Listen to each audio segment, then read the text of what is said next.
What is up, everybody? How is it going? Oh my gosh, good to be back. Good to be back. I'm going to read a bit of the chat as people are joining. Hello from Detroit. JTube, what is up? Good evening, Darla. Good evening, Angela. Good evening, Kathy. Tobe, Nancy. Hello to the mods. Hello, Cindy. Hello, everyone. We've got a really, really cool stream planned. I was up very late last night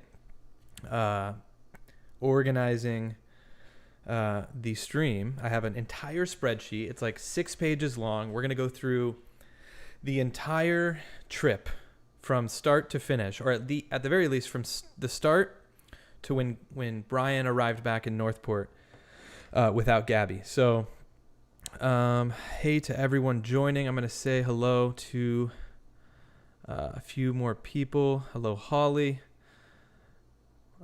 Popco, what's up? What's up? Lydia, is there a way to go? Oh, yeah, I saw that comment earlier, doing the West Coast trip.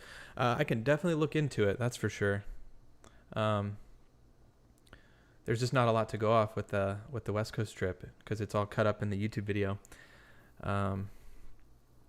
Anyways, hello to everyone joining.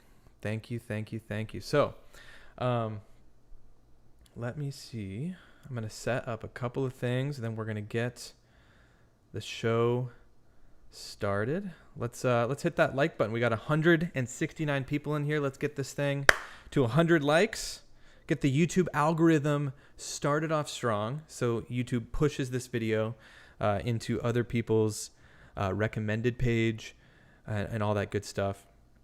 Yeah, let's get that like count rolling. We're gonna start off in a moment. We're gonna watch this Brian Entin video from not Moab. He's been in Moab all week, getting his story for the story they're putting out tonight on News Nation.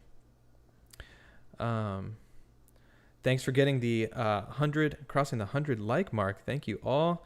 Let's read a few more comments as people are joining. Georgia, Instagram is not reliable just for the fact that we assume all what's posted is posted the same day the photo is taken. So that's what I'm going to get at. Okay. I've gone in. Let me lean in for this one. I've gone in and found the time in which each photo was posted, not just the date, the time. Okay. So if it's accurate information, which I think it is, then we're going to be going through every Instagram post from Gabby throughout their whole trip with the maps, and we're going to show the date and time in which each of the posts were made. So not only are we diving deep into some maps, but we're diving deep into some data, some Instagram analytical data. So this is going to be great. Yes, Cindy, it's going to be great. Share this with anyone who you think might be interested. Raindrops, hello, I see you. Thanks for joining.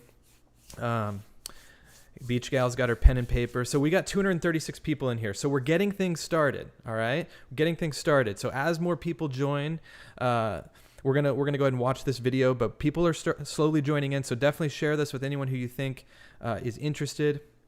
And we'll get started very, very shortly. Patsy, thank you so much. Lydia, thank you guys. Thank you all. Let's go ahead and start with this video from Brian Entin, and then here, as people are joining, we'll get started on the map quest because it's going to take a little while, but we've got time. So, all right. This is Brian Entin.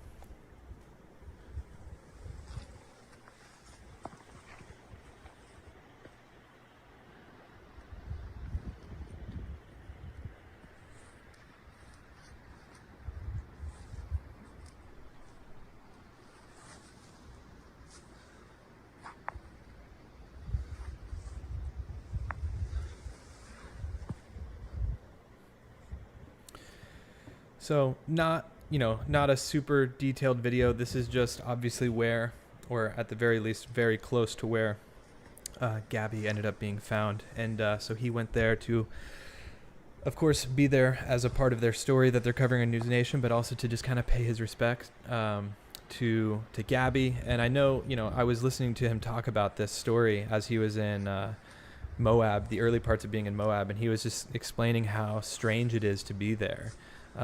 Obviously, a lot of you who follow this story know that Brian Entin has been someone who's been he's been covering this for a while, so he's been super invested in this story, super invested in covering it over the last 6 to 8 weeks or however long it's been now. And so it's cool that he got to go there and, like I said, pay his respects. Oh my gosh, Pete coming in with the first ever super chat on the channel. And look, the notification worked. Pete, my friend, thank you for the super chat. Hello from Stuart, Florida. Wow. I'm here in South Florida, so Florida neighbors, thank you, Pete. You are the first super chat on this channel. I just got super chats and all that unlocked, and so you, my friend, have just made you're the first one. So you let me know that it works at the very least. So thank you, Pete. Let's roll into this. So we have 330 people in here. Let's smash that like button as we roll into the very beginning. So I know what's going to happen at the end of this video.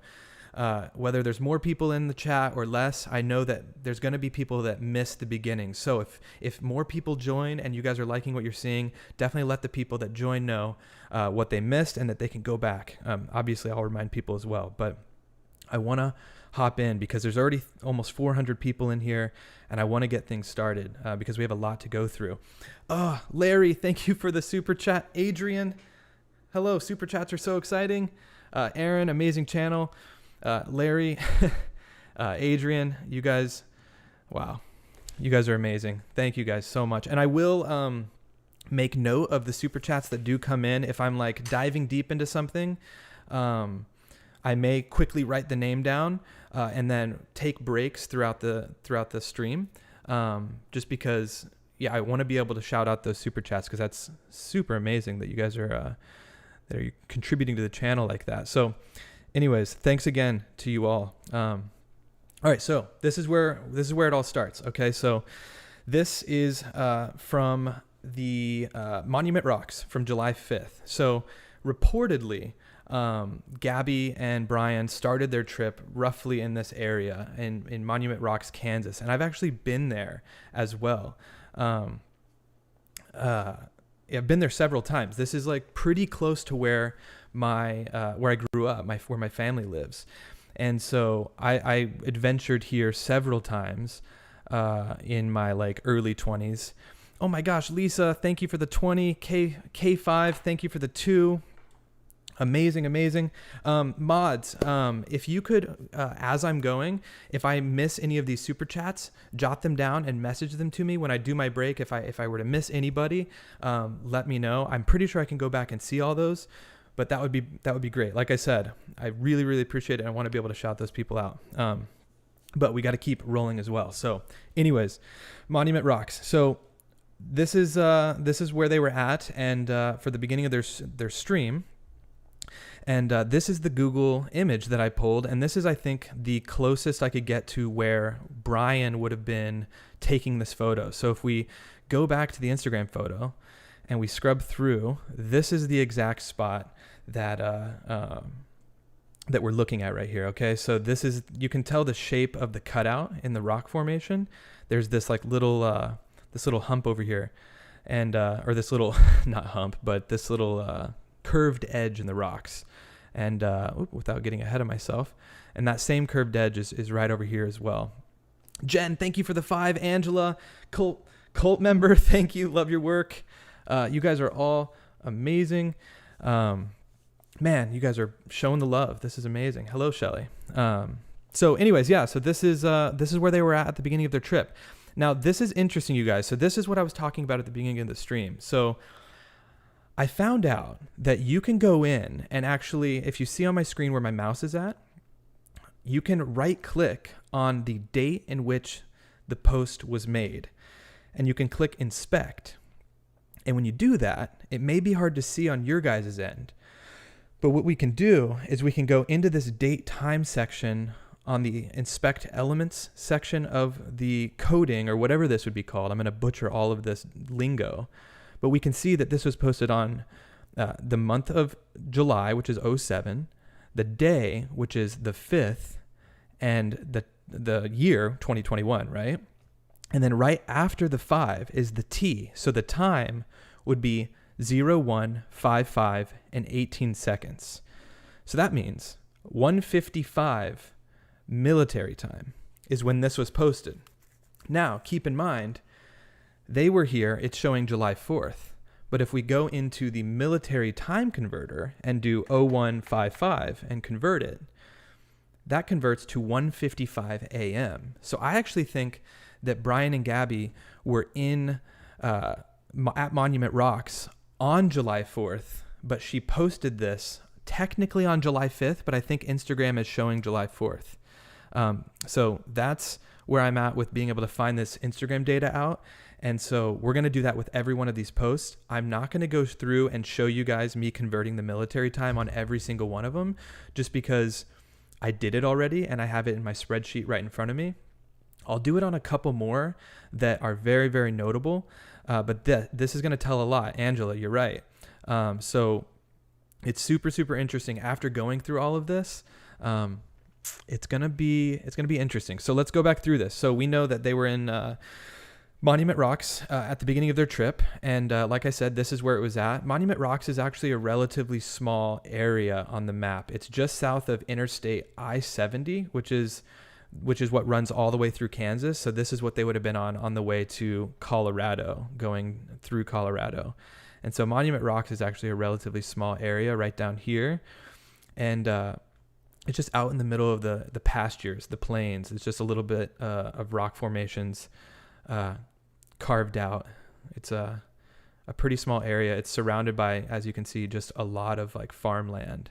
But this is where they were at the beginning. So from Monument Rocks, this is where it gets interesting. We go from there to Colorado Springs on their next leg of the journey. So that would have been, the quickest route would have been 4 hours and 8 minutes, or 250 miles.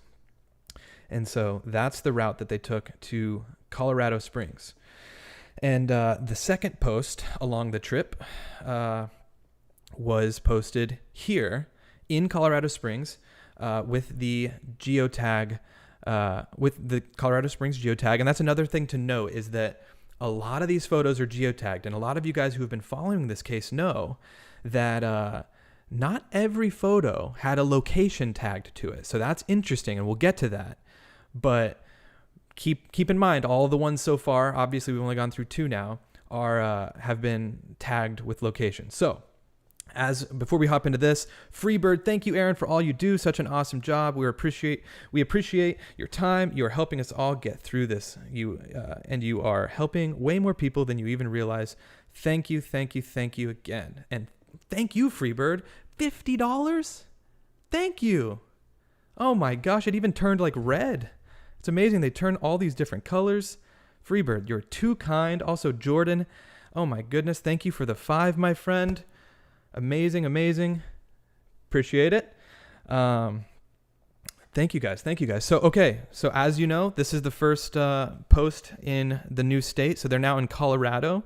So we're going to go through each of these. I tried to find this location. I tried to actually find this mural in Colorado Springs to see if I could pinpoint where they were. But I couldn't. However, this is where I found something kind of interesting.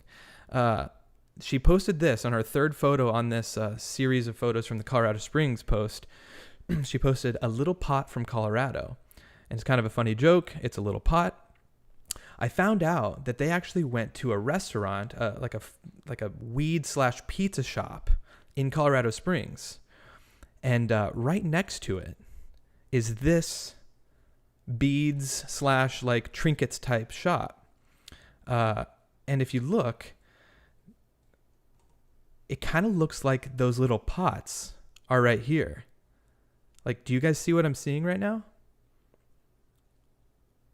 Did someone say it stopped? Did the stream stop? Is everything good? Time to get drunk and eat chicken fingers.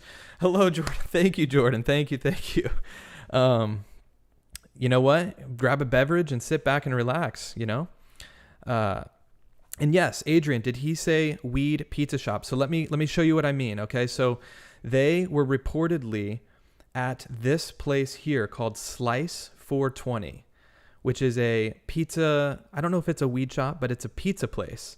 And obviously Colorado, marijuana is legal to consume, to smoke recreationally. So I think that it's like a mix between both, that or it's just called 420 Slice just for the name. But they reportedly ate at 420 Slice, which would put them in this area. And so I bounced around the map, and I found that there was that store. So I went out to the street view,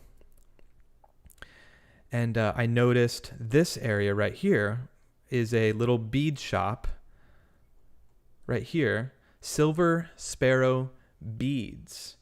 And I was like, what's in there? You know what I mean? Because I knew that they had posted, or they had been in Colorado Springs. It was rumored that they went to that pizza place. And so I was just like, let's drop a pin in the Silver Sparrow Beads. It's kind of a tongue twister. And this is what came up.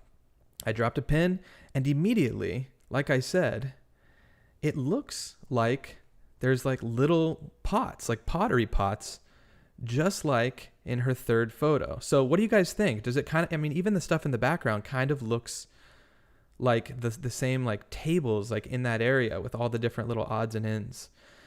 Like, I don't know. What are your guys' thoughts? Also, thanks again. Oh my gosh, Freebird, everyone for the donations, Lisa, everyone. You guys are amazing. Jordan, thank you all. So anyways, what are your guys' thoughts on that? And that post on July 8th was posted at 1953 military time, which is, it converts to 7:53 p.m. So she posted this post on 7:53 p.m. On July 8th in Colorado Springs. And JTube, yes, maybe you can donate some of your super chat donations to the Gabby Petito Foundation. Yes, I am planning to make a donation at the end of this month, which is like now, at the end of this week. I'm going to figure out the exact place to make a donation. I know that a lot of people did some charity streams today, some of the other streamers that have been covering this, and I'm going to be making a donation as well to kind of something that's related to this, whether it's the one that her parents are involved in or just something related to the Gabby Petito case specifically. So yes, I definitely will be doing that. Thank you for the suggestion though. Amazing. So here's Colorado Springs. This is where we were just at, okay? And that's July 8th, okay? So in 2 days later, in just 2 short days, they were at the Great Sand Dunes National Park.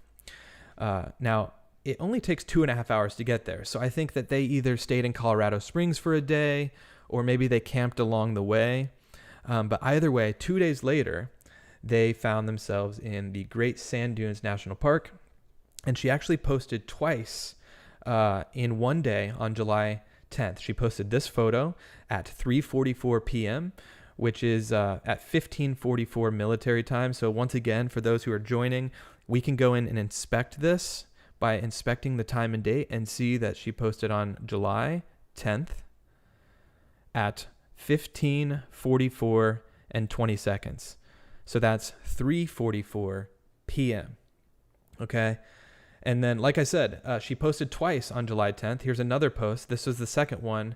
Only a couple hours later, at 6:06 p.m., she posted this. And as many of you guys know, she got to go dune surfing or whatever, sand dune surfing. And so I looked up that she likely rented her sand dune board.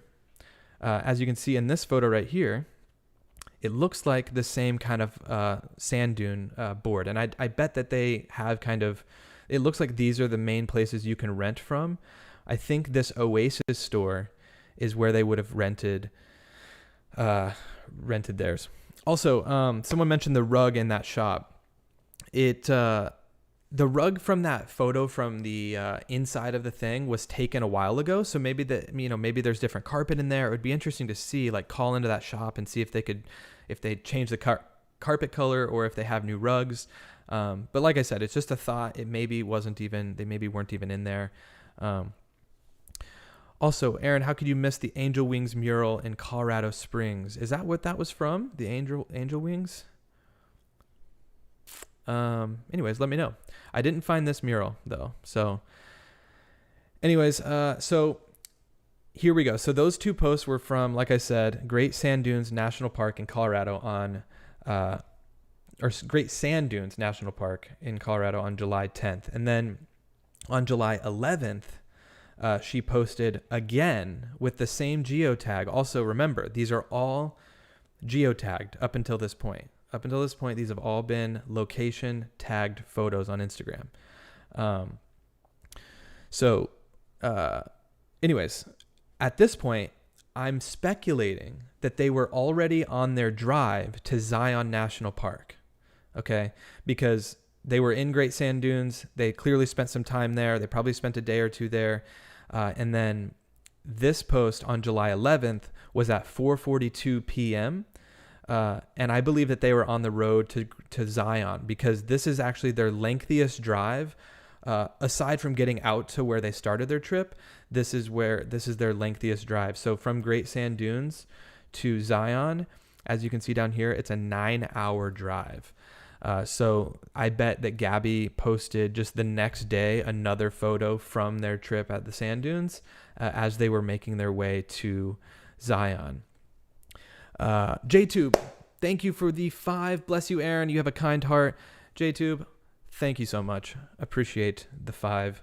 And like I said, I will be making a donation to some sort of Gabby Petito Foundation of some sort. So all of that is appreciated.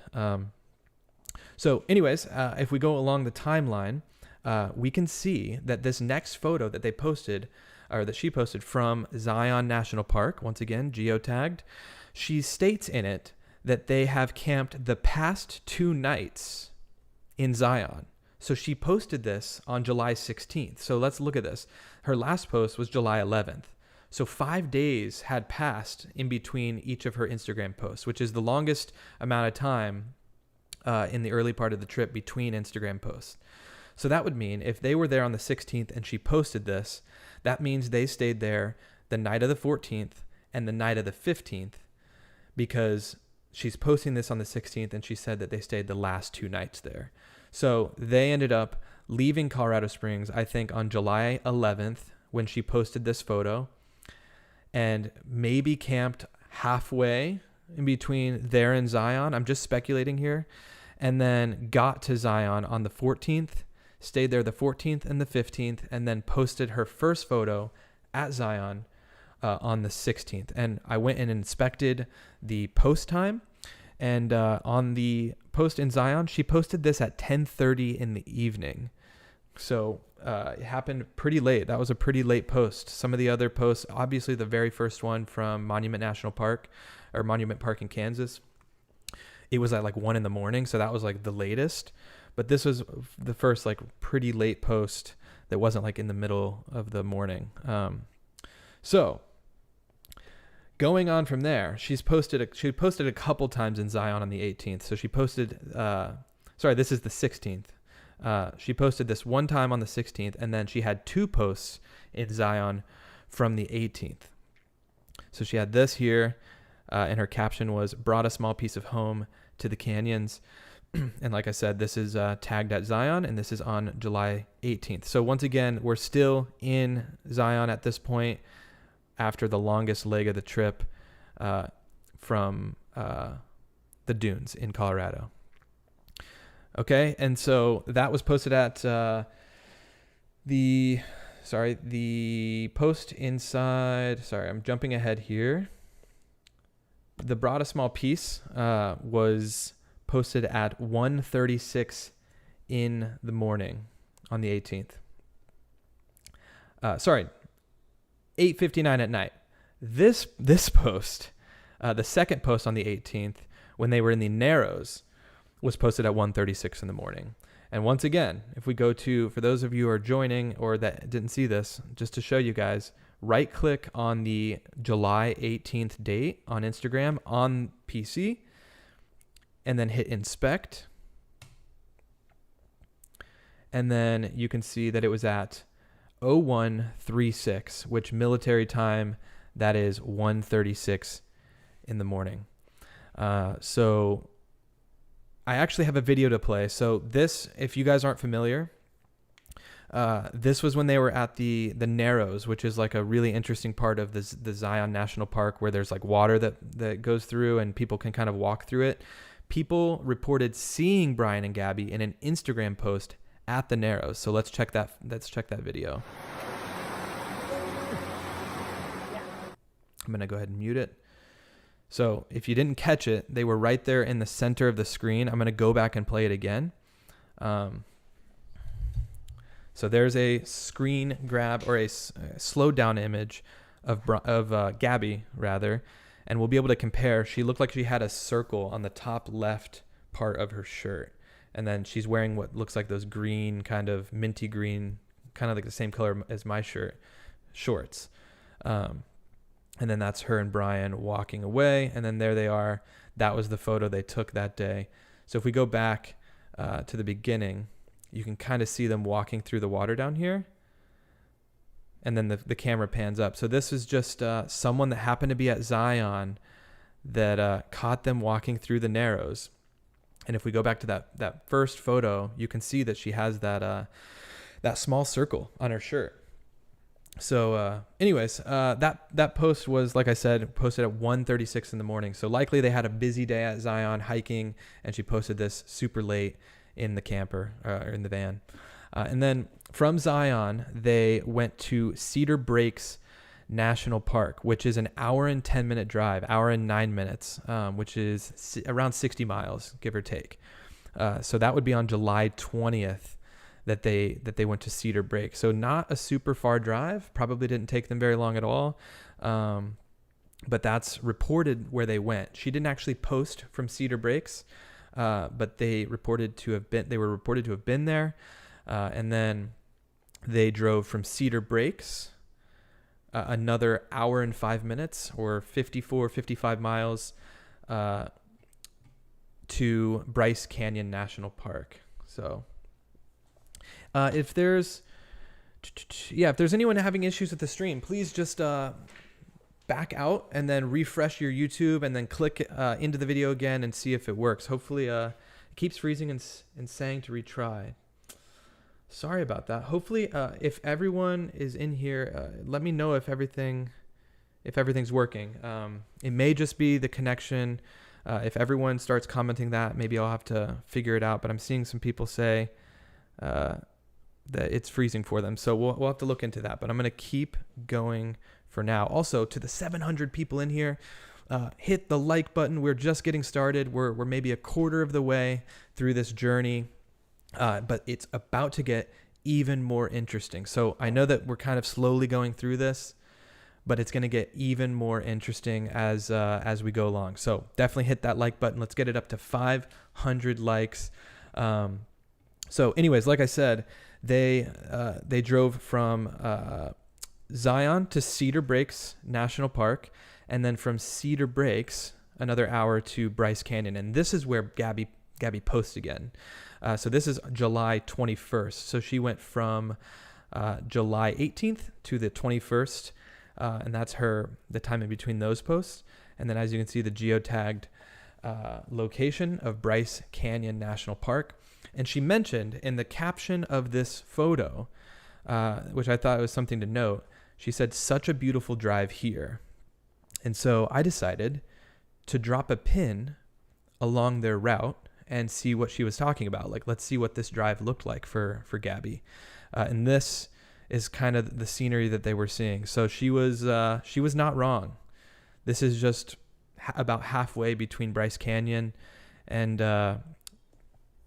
Cedar Breaks and Bryce Canyon, and they would have gone through this tunnel. There's only essentially one way. So, I mean, just look how beautiful this drive was for them. I mean, they were starting to see just the landscape was just peeking out at them as they were getting closer and closer to Moab. So, and yes, I did turn on the closed captions. That's a good call out, Chris. I was hoping that those would work. So anyone who needs to utilize or wants to utilize closed captions, those should work tonight. Let me know if they didn't, and I'll try to make sure it works for the next stream.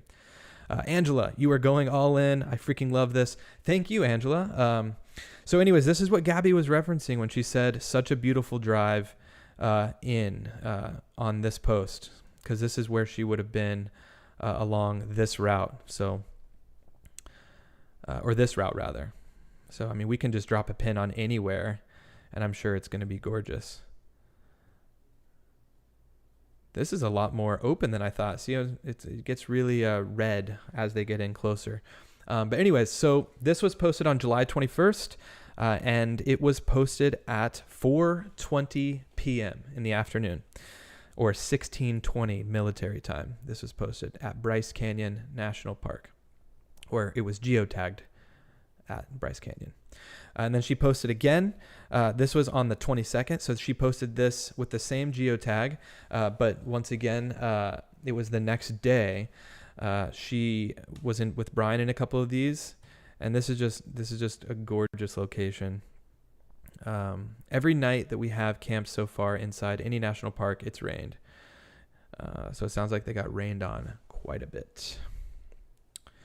But anyways, they then, and this is where, okay, so after Mystic Hot Springs is where things get interesting. So after they were in Bryce Canyon,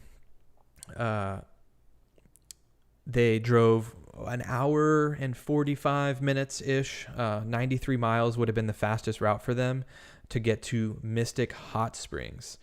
Now, Mystic Hot Springs is where Gabby posted this photo. This photo was posted in Mystic Hot Springs on July 26th at 8:01 p.m. And so once again, we right-click, inspect, and confirm that this was posted July 26th, 2021 at 20:01 military time. If we go back, we can see that 20:01 military time converts to 8:01 p.m. So it's pretty easy to plug and see that that's the time in which they posted this photo here. So 8:01 p.m. And another thing I did was I hovered over the Mystic Hot Springs and I thought maybe we can see exactly where they were at when they took this photo. It's a very specific location. I know that they have a lot of these like hot springs that pool over into these baths. So I thought, let's go ahead and look at Mystic Hot Springs, drop a pin, and see if we can't like kind of see where they maybe are at, because they have all these baths everywhere and the springs just kind of spill off into the baths. And to my surprise, I think it was the first place that I went.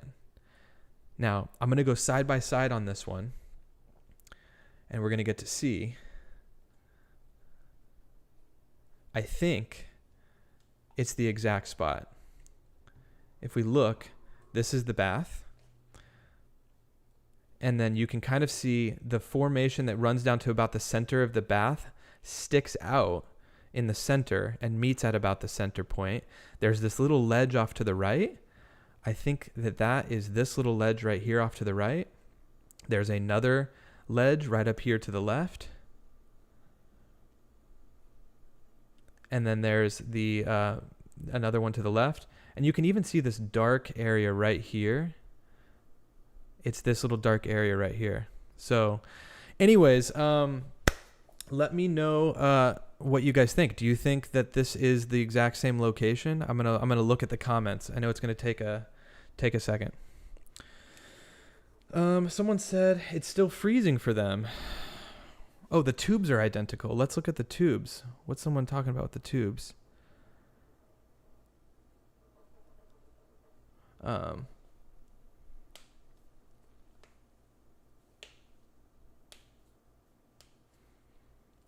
Let me know, guys. Is the stream? It's the exact spot. Yeah. Okay. Some people are saying the stream is fine. So I'm going to assume that for some people, it maybe just is delayed on their internet. So I'm going to continue moving on. Anyways, okay. Moving on. So yeah, this is the exact same spot. I imagine that we nailed that one. Same bath for sure. You can even see this like flat rock area, I feel like, is right below it as well. But anyways, all right, moving on from here. If we take this and we put it somewhere right there. Let's go back to full screen. And then from Mystic Hot Springs, we're moving on from Mystic Hot Springs. We have a relatively lengthy drive. This is one of the longer ones that they've had in a while. Every drive has kind of been, an hour-ish, but this is almost a 3-hour drive, and there's a lot of twists and turns. So they probably took it somewhat slow, but it's 194 miles, 2 hours 58 minutes roughly, to Canyonlands National Park. Now, I'm going to leave the map up for a second. Does anyone see on the map anything that sticks out as a notable name when it comes to the case that we've been following so closely? I'm going to wait for it in the comments. Does anyone see a place? I'm going to wait, and the first person that I see that comments it gets a big gold star. Ritsu, JTube, Amy. Yeah, Moab.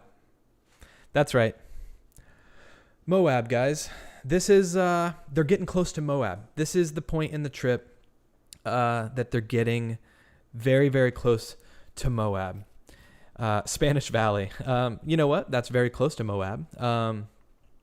Also, it might be a little bit blurry. So some of you that might not be able to read that, but if you see right here in the center of the screen now, we are now in Moab. Or at the very least, we're very close because Canyonlands is just off the highway to the southwest of Moab.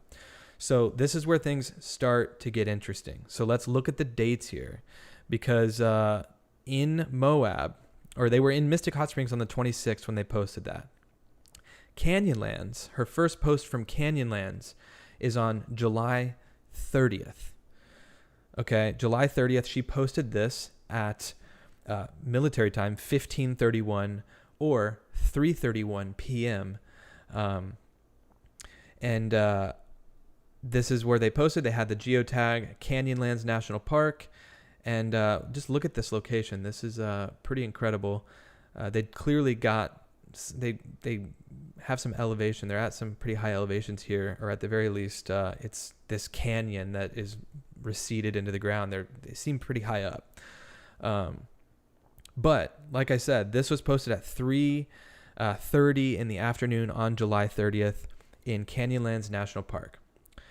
The next post she made was just a couple miles up the road. So this is kind of, like I said, they're in this Moab area, and they, for the next several days, are kind of in this area. They don't go far, because the next post she posted was at the Mesa Arch in Canyonlands, which is just right over here. So it's just a bit further in from Canyonlands. So she posted this on July 31st at 6:48 p.m. Okay? And so from there, they drove to Arches. Well, no. Because guess what? The next time Gabby posts to Instagram is August 12th. So let's go back. July 31st. I know it's fuzzy for some. I know it's fuzzy for a few people. Believe me when I say it. July 31st.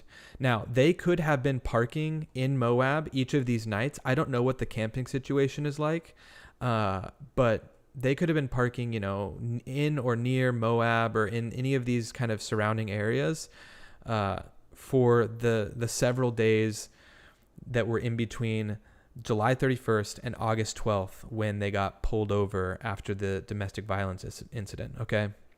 But I just wanted to note that July 31st and August 12th, that's like 12 days in between Instagram posts, which is a pretty lengthy amount of time when you can think that she has been posting pretty heavily throughout their trip. So, like I said, these two dates stood out to me. Once I saw it on Instagram and realized like how frequently she was posting, to then all of a sudden not for almost 2 weeks, I thought about it. And I was like, man, that's 12 days. Let me highlight this, make it even bigger. 12 days. Someone just commented, that's like 12 days silence. Right, it's silence. We're talking, 12 days of nothing, right? She was posting on Instagram relatively often, probably once every 2 to 3 days on average. Like I said, when she went from Zion to the sand dunes to Zion, that was their longest drive, and that was the longest she had went without posting on the trip. But I think she posted that one photo on July 11th on their drive, but it was still 5 days. That was the longest they had gone, or she had gone. But this is 12. Okay, so from July 4th to July 31st, which is where we're at now. So July 4th being this photo here in Kansas, where their trip started, to July 31st, which is the last Instagram photo we just saw. Gabby's longest time in between Instagram posts was 5 days. And it was between the Great Sand Dunes and National Park, their longest drive of the trip. So I would assume previously, when she was on this drive from the Great Sand Dunes to Zion, she was probably watching the road. She was probably taking in the scenery. They were probably camping along this way in some kind of, not sketchy areas, but, once you get to Utah, there's so much more van life happening. And so maybe they were having issues finding places. I'm sure that they, ended up figuring it out. But this was the longest time prior, and it was 5 days. She was on average, like I said, posting on Instagram every 2 to 4 days. Sometimes multiple days in a row, and sometimes twice a day. Like I said, she posted twice a day in Zion. So this stood out to me. And I believe that this is where they started having serious relationship problems. Big time. Because as we all know, what happened on August 12th? This happens. We're at the Moonflower. We're at the Moonflower on August 12th.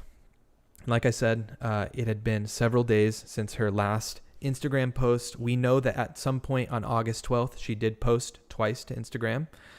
But before that happened, and let me show you, it was speculated that they were at the Moonflower for several hours working on working on her blog and all the YouTube stuff.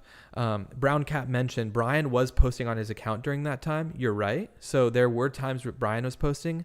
I am showcasing only Gabby's posts during this stream just because Gabby was the only one who didn't come home. So I just want to kind of show her posts. Brian came home. So we're I know it's important still in the grand scheme of things to see when people were, posting and active, but we're at the Moonflower August 12th. And then they have their domestic, dispute at the Moonflower somewhere after like 3:00 in the afternoon. And then as we all know, the police body cam footage picked up what followed, which was them pulled over just outside Moab, Utah, after their whatever domestic incident that happened.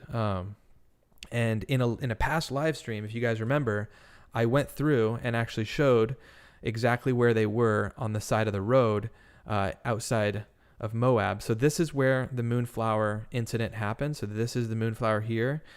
And where they got pulled over was 5 miles away exactly. So they got in the van, left the Moonflower, drove out of Moab on the main road, exited, and no more than just a couple miles down the road, Brian would have turned onto Arches Entrance Road, and then it was at that point that they were pulled over right here. So, once again, this is the exact location that they were pulled over.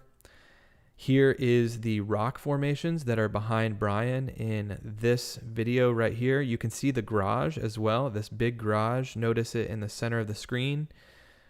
That is going to be this garage right down here in the center of the screen. So if I go back and forth, you can see it just off screen, or just center screen there. It's very, very small.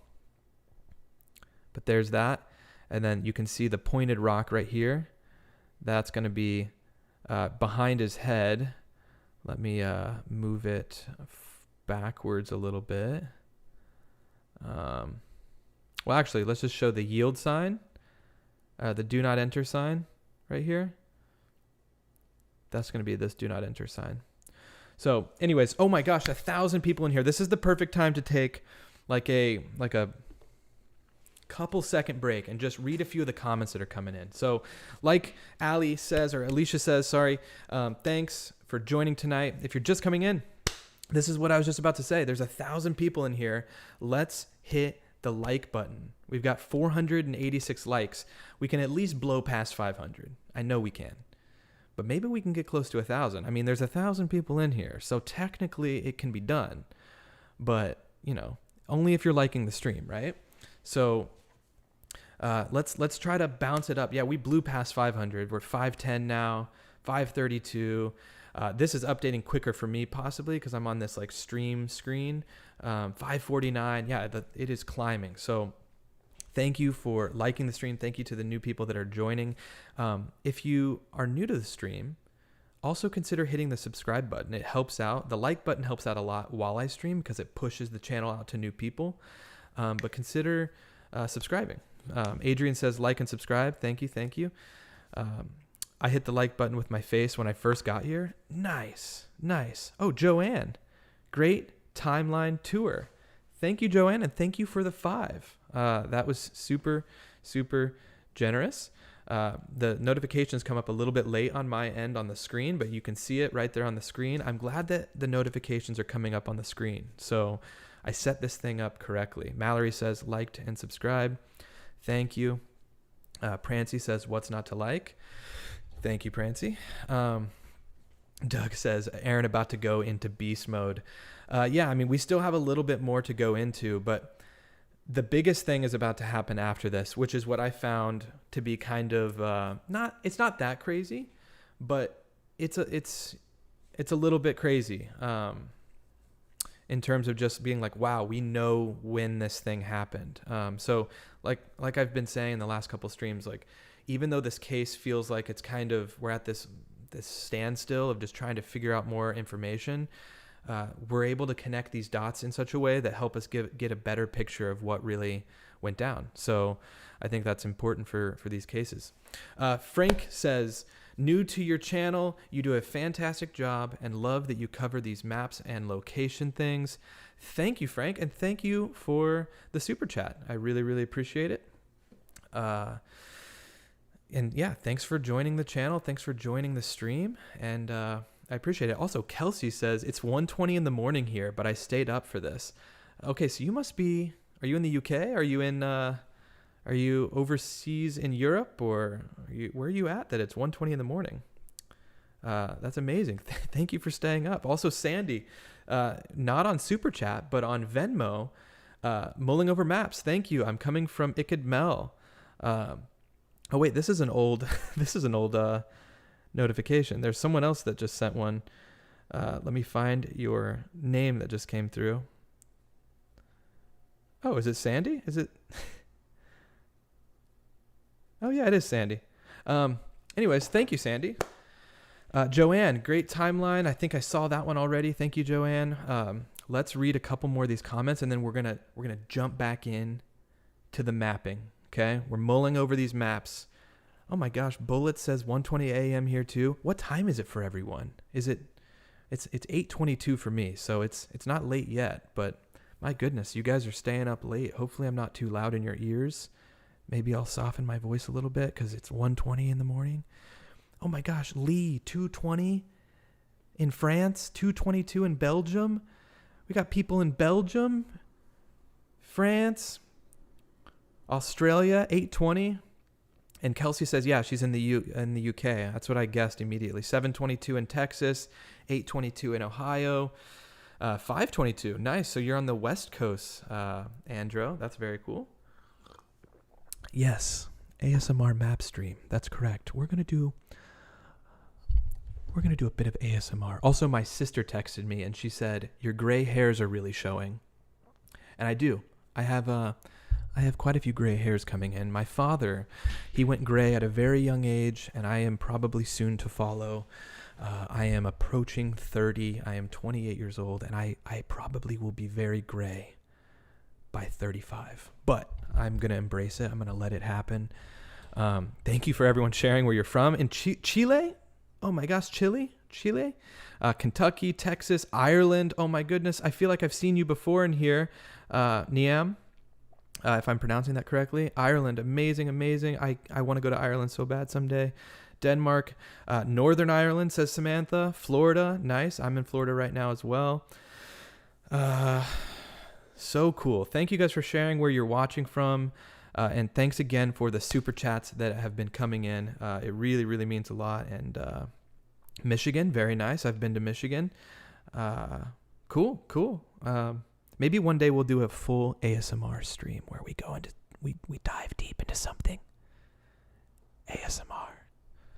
I don't even know if that sounds good or not. Alberta, Canada, very nice. I love Canada. I'm gonna be out in Vancouver for Christmas. But I would love to go to Alberta. I'd love to go to Calgary. Anyways, that's beside the point. While we have 1,000 people in here, smash the like button. Let's jump back into the maps. Like I said, thanks again for all of the support. Let's roll right back into this mulling over the maps. Thank you guys for commenting, and let's get back into it. So, like I said, this is where they were pulled over. We have the police body cam footage. And this is the body cam footage posted by Fox 13 in Tampa Bay on September 16th, 2021. And at the end of this video, I'm going to let this ad play through. We are going to get to see where Brian was taken. And some of you who follow this case are very aware where he was taken. But we're going to show you guys on stream here. He was taken to this hotel here in Moab, back in Moab. So as we know, they look at the smile on his face. He's so happy that nothing else happened to him. Anyways, so if I stop it here, it's very, very hard to see on your guys' end, but this is the Bowen Motel or the Bowen Motel. I'm not entirely sure how to pronounce it.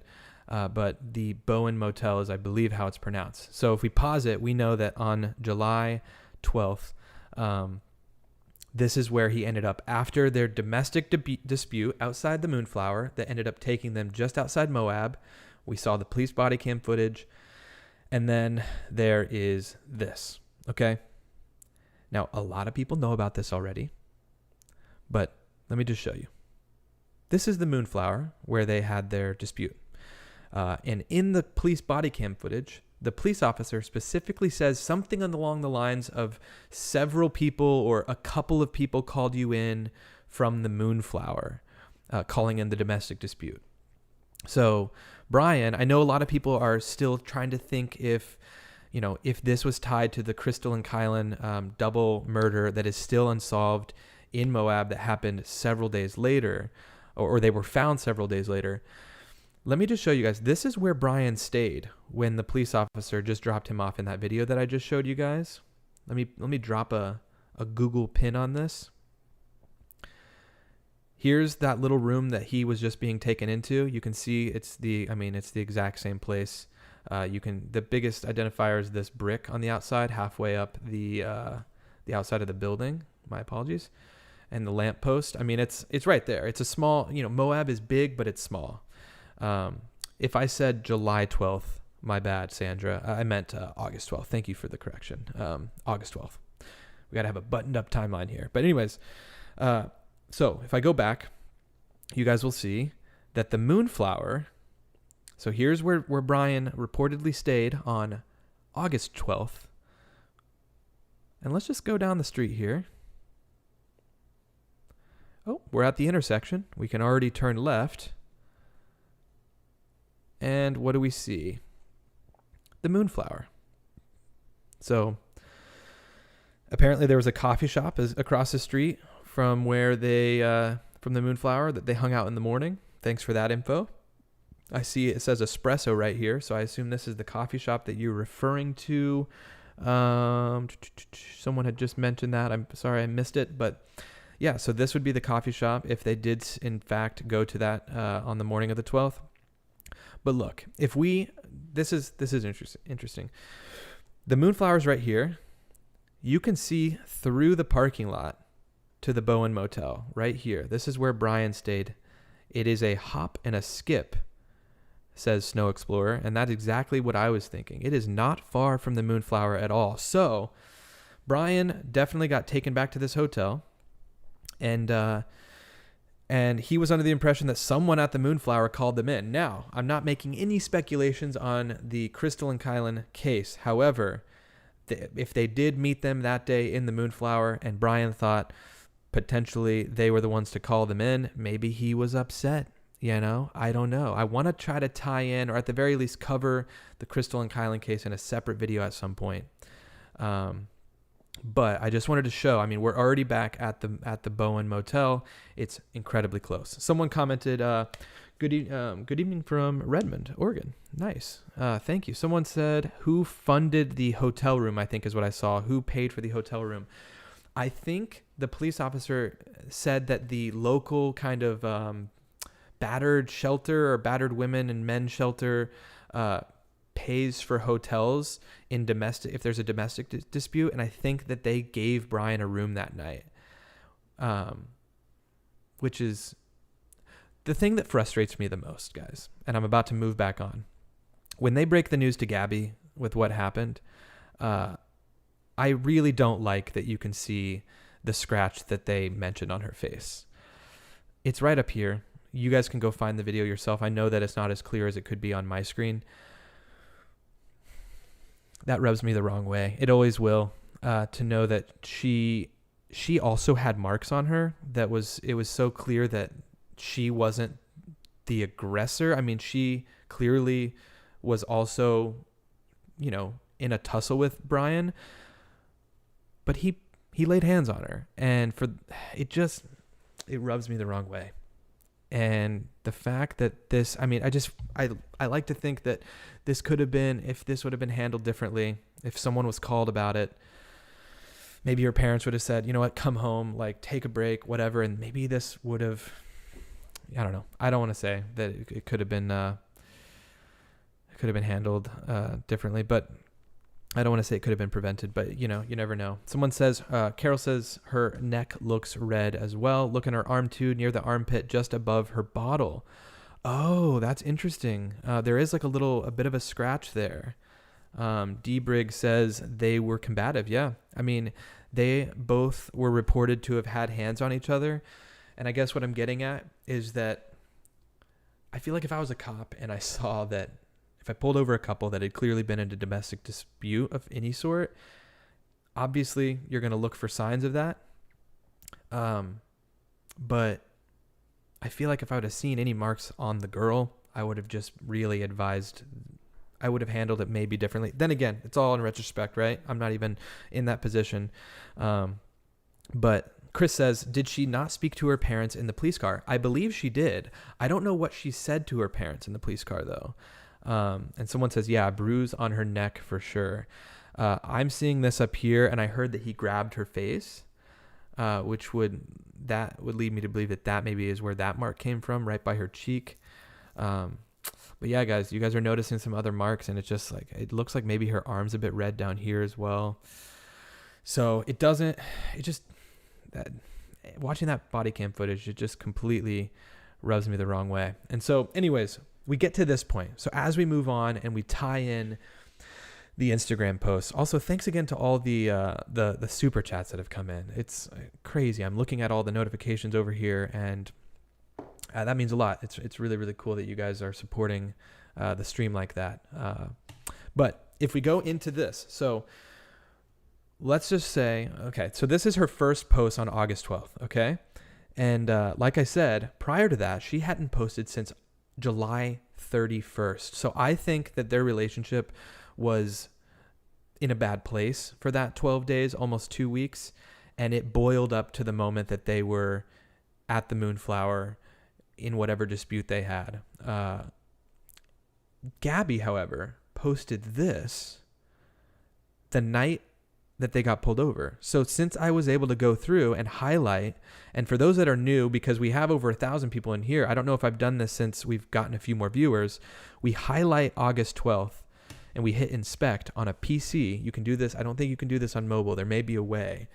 But on PC, we can see that on the 8th of 2021, the month being the 8th, so August 12th, 2021, at 19:26 military time, which, if I plug that in, and I did this earlier, I didn't do this for all of them because I just wrote them all down, but 19:26 right down here, if we convert that, she posted this at 7:26 p.m.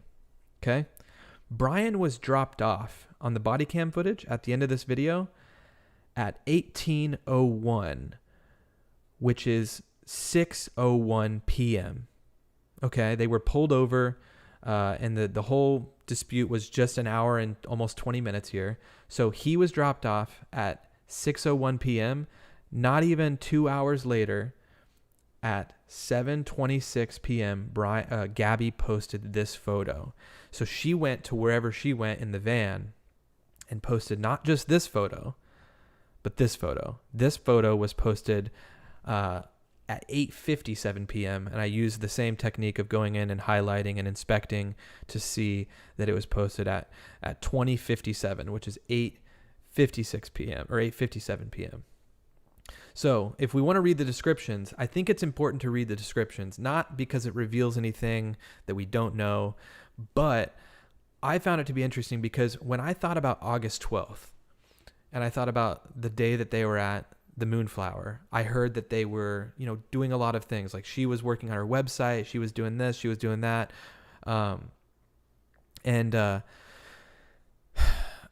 I thought, maybe she probably posted these before that incident happened. So real quick, before we get into that, I'm seeing Frank say, I'm a computer programmer. That may not be the correct timestamp because it may be logged as her location time or Instagram server location.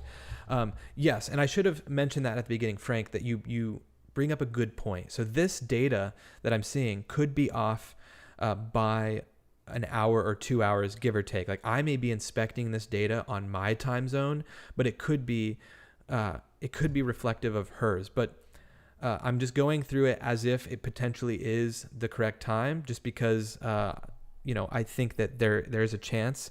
I went into some videos to see about doing this, but Frank, you pose a good point that we may not be right on this. I may not be completely correct, but I'm speculating here. So either way, I'm just going to assume these were posted after the dispute. So let's read the first description. Also, the third word is calm, and I find that to be a little eerie that they just had this dispute with the cops. But she put, on a calm Monday morning, I'm just going to say, Brian and I decided to take the highly trafficked hike to the Delicate Arch. Not sure if it's because it was 7 a.m. on a Monday, but there actually were not as many people on the trail as I expected. After waiting on a short line for someone to generously take our photo, Brian and I made our way to the other side of the arch. See next post. We also camped for one night in Devil's Garden with the cover off of our tent to fall asleep watching the stars, trying to catch a glimpse of the meteor shower, whatever meteor shower this would be. Fun fact, I did not edit any of these photos except maybe to brighten the exposure slightly. But the only person in the background of the last slide, she's just talking about the specifics of the photo. Yeah, so I guess I'll keep reading this. I stepped off the trail up onto bare rock just to take a photo of the view out of everyone's way of the path, and a very nice man who I believed worked for REI stopped everyone in their tracks and commented about my shoes, asking me how I liked them. I felt like I was giving a small presentation to everyone crowding around, waiting to continue on the path. all looking up at me while I'm standing on this rock, describing how awesome these shoes have been. Okay, so that's not as, I mean, she may have come across someone that worked at REI though, so that's interesting. I don't know where she got that info, but either way, so she probably posted this in the van by herself after Brian and her had been separated. She was probably hysterical considering how kind of distraught she seemed after the incident, which rightfully so. I mean, they had just gotten into, I mean, she had been physically assaulted. We don't know the details, but it's rough. And anyways, 1,200 people in here, guys. Let's get this thing to 1,000 likes. To the 1,200 people in here, I really appreciate you stopping by. Let's like the stream so it pushes it out into the YouTube algorithm for more people to see. So let's next time I check, hopefully that thing has crossed into the 1,000 like category. I don't know what I'm saying. All right, let's get 1,000 likes, guys. Appreciate it.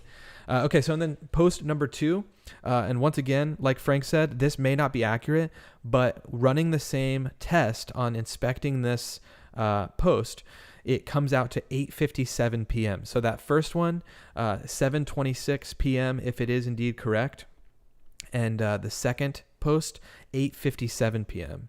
And this one, it says, we decided to take the path less traveled on the other side of the arch, waiting in a short line. I feel like this is the same kind of description. But yeah, I don't know if we need to. This is all just a story of rock climbing being dangerous. I don't know if it's necessarily important to run into this. We're kind of analyzing their trip and where they're going, but I'm sure so many people have combed through all of this. So obviously, if there was important information as it relates to the case, this would have been debunked, or people would have pulled it from here. But this is just one of the interesting things that I thought is that those were likely posted after their incident on August 12th. So on August 13th, if we think about timeline-wise, they were separated on August 12th, and they stayed. Brian stayed in the hotel. Gabby went in the van somewhere else, and they spent the night apart. So I think on August 13th, they likely met back up after their night apart. Brian did post a couple of times on August 13th, and I know people mentioned some of the times that Brian posted throughout the whole trip. I didn't mention all the other times, but I thought it was interesting that Brian decided to post. I guess it's not that interesting. He posted throughout the trip as well, but he did post on August 13th a couple times. There was a rumor of them being at Woody's Tavern on August 13th, the same time as Crystal and Kylan, but that isn't confirmed.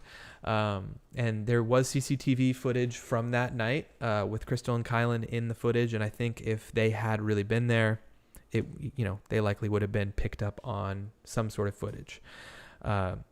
Holly says, "Smash the thumbs up." Thank you, Holly. You got the right idea. So, anyways, also yes, yeah, the Woody's Tavern thing. I think that you're right. I think that a lot of people are right with that they would have been caught on camera. So we're getting very close to another very key point in this trip, and that's August 17th. Now, for all the internet sleuths and people that have been following this story, who's the first person that's going to comment what happened on August 17th? I'm going to wait for it in the comments. We're going to give a gold star to whoever can post it first that I see. All right, I'm going to say what happened on August 17th in this case.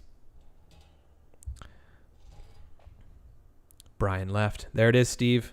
Steve, Amy, you guys are on it. Paula,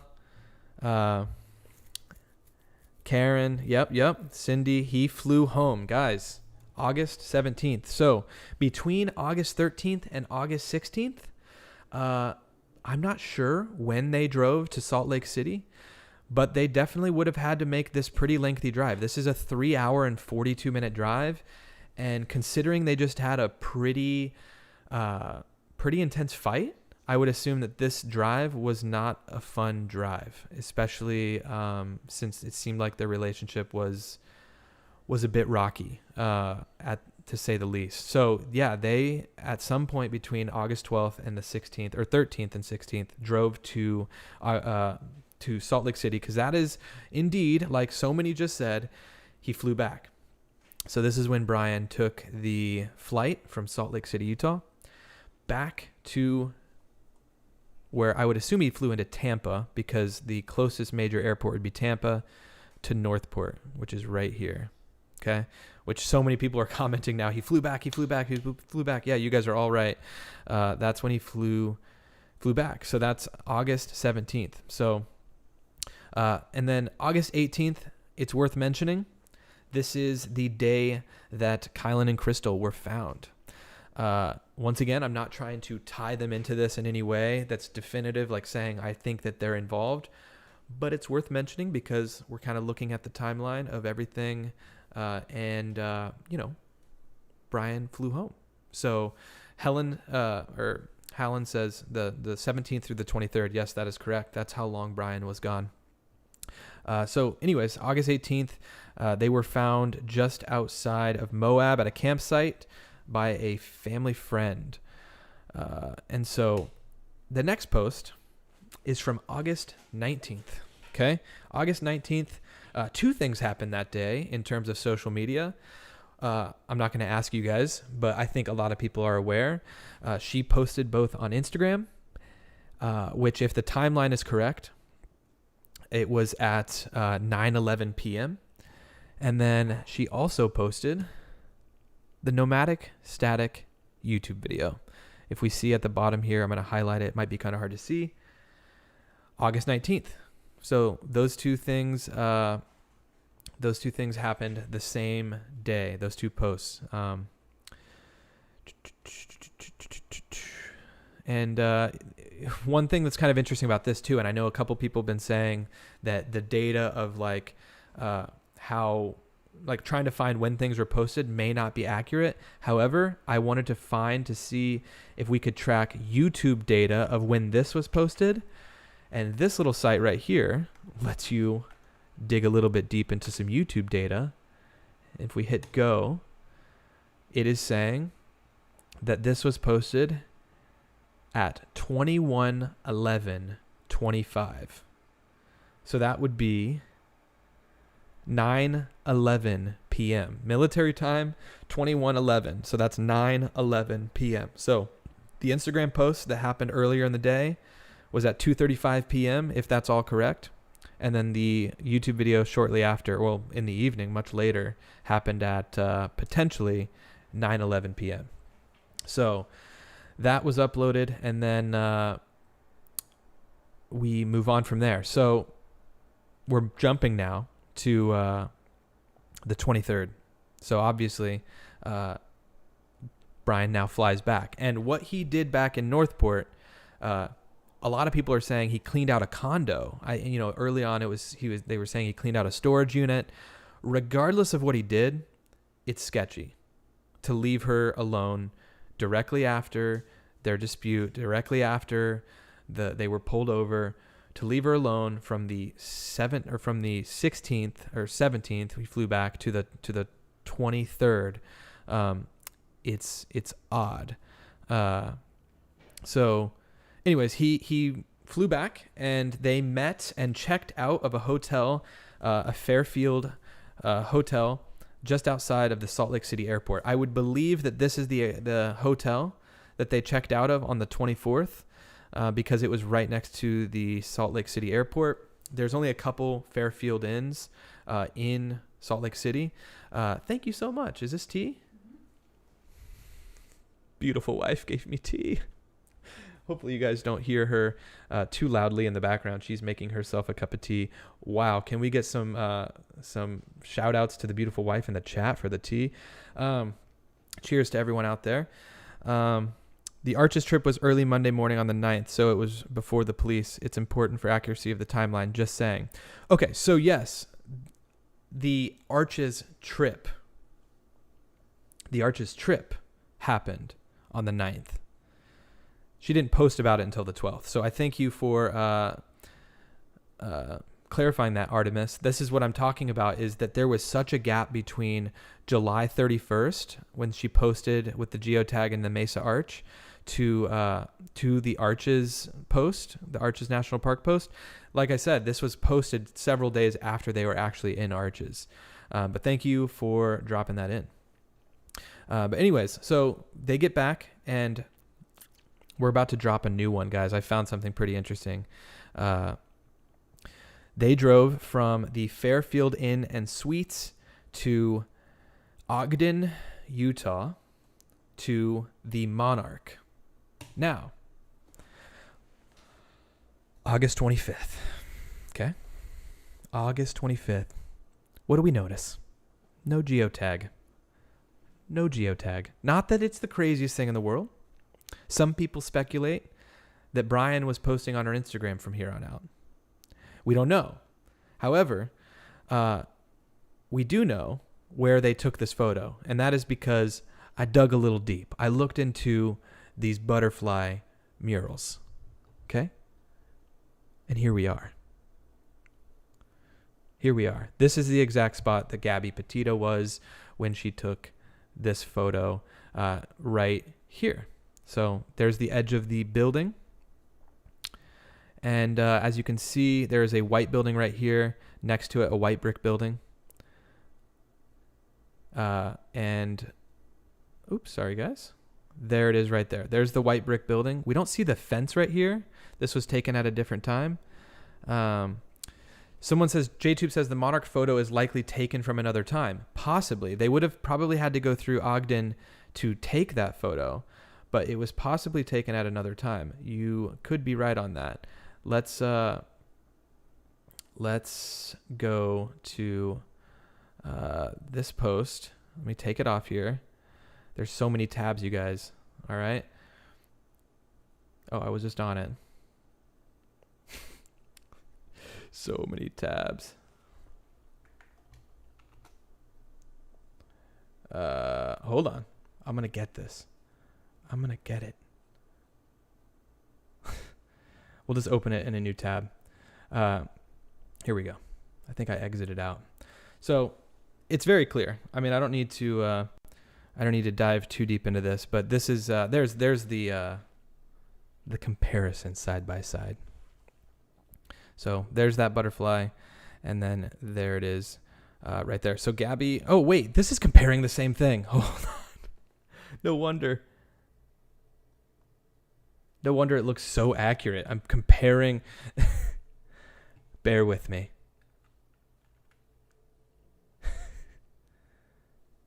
Here we go.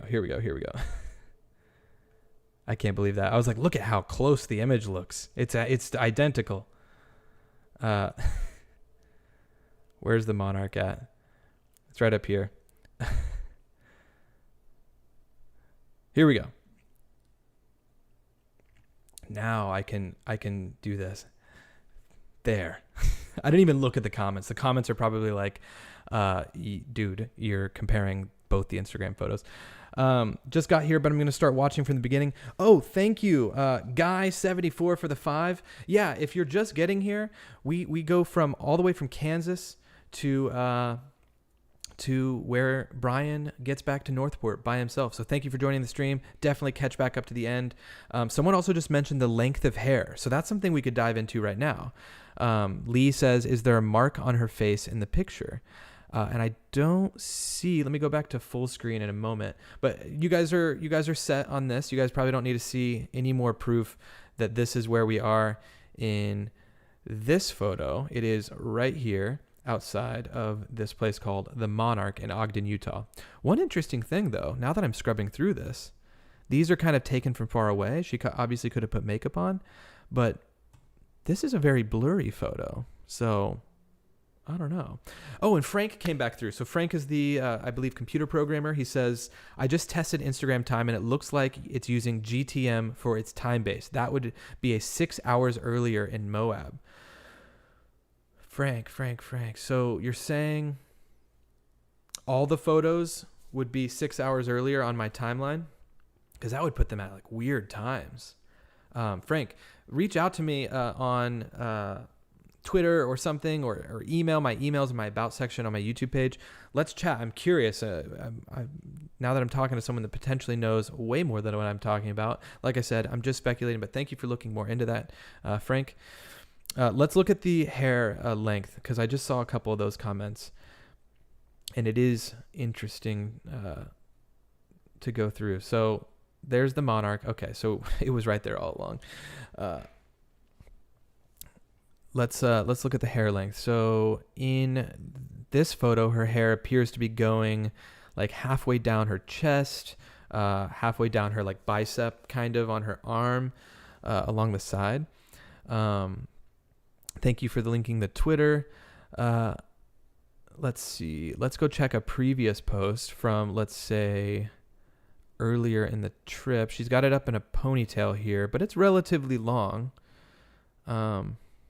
Joanne, thank you. Great timeline tour. Oh, I think that's an old super chat. Whoops. Thank you, Joanne. Regardless if that's new or old. Let's go to some old posts. Her hair's up in these as well. We'll jump back in. Her hair's up here. Okay, so this gives us an idea. Someone says, Aaron, wait, there is no window. What are you referring to? I think her hair is probably around the same length, but I could be wrong. Paula, you rock, Aaron. I like you almost as much as Ikadmel. Just kidding. Your skills are crazy good on mapping this out. Thanks so much. No, thank you, Paula, for the 10. Thank you for the super chat. And you know what?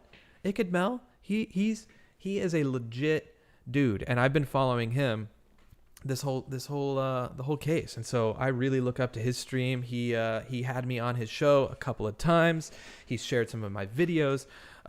Huge props to Ikadmel for all the stuff he does, covering not only this story, but a lot of other stories that don't get this kind of coverage. So thank you for the super chat, and big shout out to Ikadmel as well.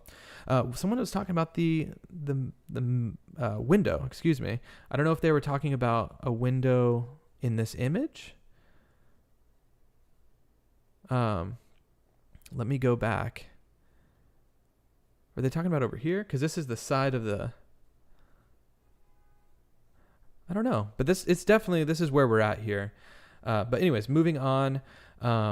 So after the Monarch, which was posted on October 25th, as we all know, the day that the weird kind of happy Halloween post was made, they reportedly went to the Grand Teton area because, according to a lot of timelines that I've seen, Gabby Petito made her final call to her family saying she was in Grand Teton National Park on the 25th of August, which is the same day that this was posted. And so that would put them from the Monarch to the Grand Teton area. That would put them at a 4-hour and 42-minute drive. So that's a pretty lengthy drive. Also, we've got more super chats coming in. Artemis, they got their tattoos October 9th or 8th, 2020. This photo was not taken earlier. Spoke myself to the owner. Oh, interesting. Thank you for letting us know, Artemis. So they got their tattoos October 9th, 2020. This photo was not taken earlier. Interesting. Okay. Interesting. Elizabeth Wood, you're doing great, Aaron. Thank you for the info. Elizabeth, thank you for the super chat. And thank you to everyone else who's not just sending the super chats. Of course, those are endlessly appreciated because it's not expected, but it's always appreciated. But just to the 1,200 people that are in here, thank you all for following along and finding some interest in what I'm doing here. Thank you for the 883 of you that have hit the like button. We could have 1,000 likes, but I get it. I'm working for it. I'll keep going. But thank you to everyone who is here. And thank you, Elizabeth. Thank you, Paula. Thank you, everyone sending the super chats. I appreciate you guys catching some of these things and mentioning them. But anyways, so like I said, reportedly, Gabby made her final phone call on August 25th. And this is a relatively long drive, you guys. Sometimes people don't realize some of these drives that happen in the mountains, in valleys, in national parks, things that, these drives aren't just like cross-country drives where sometimes you're on really long highways that extend for just hundreds of miles, where you can really set your cruise control. You can cover a lot of distance. Like, let's just zoom in on this map here. We see it's just a lot of twists and turns. I mean, you can't be going 80 miles an hour with cruise control on and then expect to just like round this turn here. So this 4 hour, 45-minute drive, that's a long time to be in a car with someone where things have been, boiling over. It's definitely not a super easy drive. Sometimes through these national parks and into these national parks. So keep that in mind as well. Even though you might think, 4 hours, that's not a very far drive, but it's a little different than your average road trip. So anyways, this is August 27th. This is a witness video we're going to watch real quick. Okay, so we're going to watch a little bit of this and we're going to talk about this. I'm curious as to what you guys think of this. I hadn't seen this witness video, and then I'm going to listen to what everyone thinks about it. Monica, thank you for subscribing. We're almost at 1,000 likes. I think we're going to be there after this video plays. Thank you all. Clearly, you are enjoying the stream. And sub if you haven't already. I think we're close to 10,000 subs. I just saw the mod mentioned subscribing. I don't know what we're at. I think I was at like 8,000 something. So we're still a little ways off from 10,000, but my mind would blow. It would blow my mind if we were at or even close to 10K by the end of it. So I'm going to stop blabbing. Let's play this video here real quick. At Mary. A little context. This lady was interviewed. Her husband or her partner and her, I don't know who it was, they were at the Mary Piglet restaurant in Jackson, Wyoming on August 27th. So 2 days after, roughly, Brian and Gabby arrived in the Teton area, the greater area. This couple was at the restaurant that Brian and Gabby were at as well. So I'm going to play this really quickly, and I'm going to actually just, I'll keep my thing up here. But I'll just be quiet, and we'll react to this afterwards together. We were at Mary Piglets, which is a Mexican restaurant in Jackson Hole, and it was Friday, August 27th. We got to the restaurant around 1 o'clock, and it was the altercation took place within the first hour of us being there. So it had to have been before 2 o'clock. And in as much detail as you feel comfortable sharing, what did you notice about their interaction with each other? It wasn't so much their interaction with each other. I didn't really take notice to them at all until they got up from their table, and they were, like I mentioned in my video, abruptly leaving the restaurant. It looked as though they were like almost getting kicked out, and it was never so much, it wasn't necessarily between them. It was more so Gabby abruptly leaving the restaurant crying, and Brian was just evidently really upset, pissed off. I would say Gabby was upset. He was angry, and he was just being very temperamental towards the restaurant staff. And it's fine if you aren't sure. Do you know what the source of his anger was, or why she was upset? No, and I don't want to say, because I don't want to fabricate anything. I've mentioned that it just, I mean, in the moment, when it was happening, we didn't know who these people were, and we didn't know what was going to happen. But in that moment, I was thinking to myself, it seemed as though, I don't know, you think worst case scenario, like, what, was something wrong with their food? Were they displeased with the service? It still doesn't, that still doesn't seem like that much anger is worth something like that. So it made me think that it seemed as if he was embarrassed and he was angry about being embarrassed. I got the feeling that they were asked to leave, or that they were being kicked out the restaurant, because it was, like I said, very abrupt. They got up very abruptly and just walked out the restaurant, and she was really upset. She was crying, and he immediately went to the hostess stand and was just, yeah, he was just like going in on the hostess and the waitress. And So I'm going to pause it there for a moment. And thank you, Rona, Jane. I'll just say Jane. Thank you for the super chat. I love the little sticker. I think that might be a super sticker, actually. So you maybe, I don't know if anyone's done a super sticker yet, but someone just asked, why doesn't the wait staff speak up? And or the staff of the restaurant. And they might have. I mean, someone may have came forward about it. One thing to mention as well, here in 30 minutes time, I believe, Brian Entin's big story that they've been covering for News Nation out in Moab, I think they went around and interviewed as many people as they possibly could for this story. So maybe, maybe they were able to get an interview from someone that was there that night. These people may have just been, visiting the area. So I don't know if they would have been able to do interviews for Brian, but it's a good question. You never know who saw something odd that could speak up about it.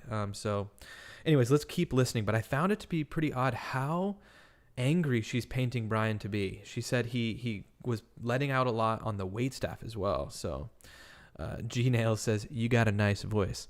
Well, thank you. Let's keep on rolling. And eventually the manager, he exited and entered the restaurant like on 4 different occasions within 5 minutes. Okay, I missed that. Sorry, I'm pausing it a lot. He entered and exited. Let's listen to that again. He entered and exited the restaurant on 4 different occasions. He sounded flustered. Sorry to keep pausing, but sorry. Occasions within 5 minutes. He would walk out, walk back in, walk out, walk back in. At one moment, we thought they had walked out for good. Or he had walked out for good, and he actually left for like 10 minutes and then came back just to like start the fight all over again. It's really interesting.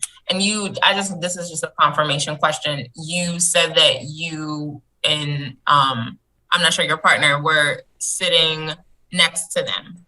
Yeah, we were sitting directly next to them. There's 2 tables, right by the front door, which is also the exit and also where the hostess stand is.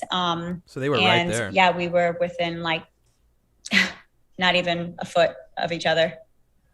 Wow. And, you kind of said in detail, like how he was acting toward the staff. Is there anything that you specifically overheard him say? No, he was just being really aggressive. I couldn't hear any verbiage or actual words, but it just his body language, and you could obviously I could hear him, but I couldn't make out his words. He was, I would say, it was almost like he was screaming. He was really angry. That's the best I can describe it. He was just very visibly angry. It was like a dog with a bone. He wouldn't drop it. Whatever it was, he was pissed off, and he would not let it go. So much so that he would be asked to leave. I guess the restaurant staff was kind of not telling him what he wanted to hear, or maybe they were asking him to continuously leave, and he would leave and he would just re-enter within like a minute, and he just kept coming back, and he wouldn't drop it. Whatever it was, he was just getting angrier. Got it. Wow. And these might be... He was just getting angrier and angrier. Guys, this is, and I'm sure a lot of you have seen this, but I just kind of want to go through, especially if some people haven't. I also put a poll up.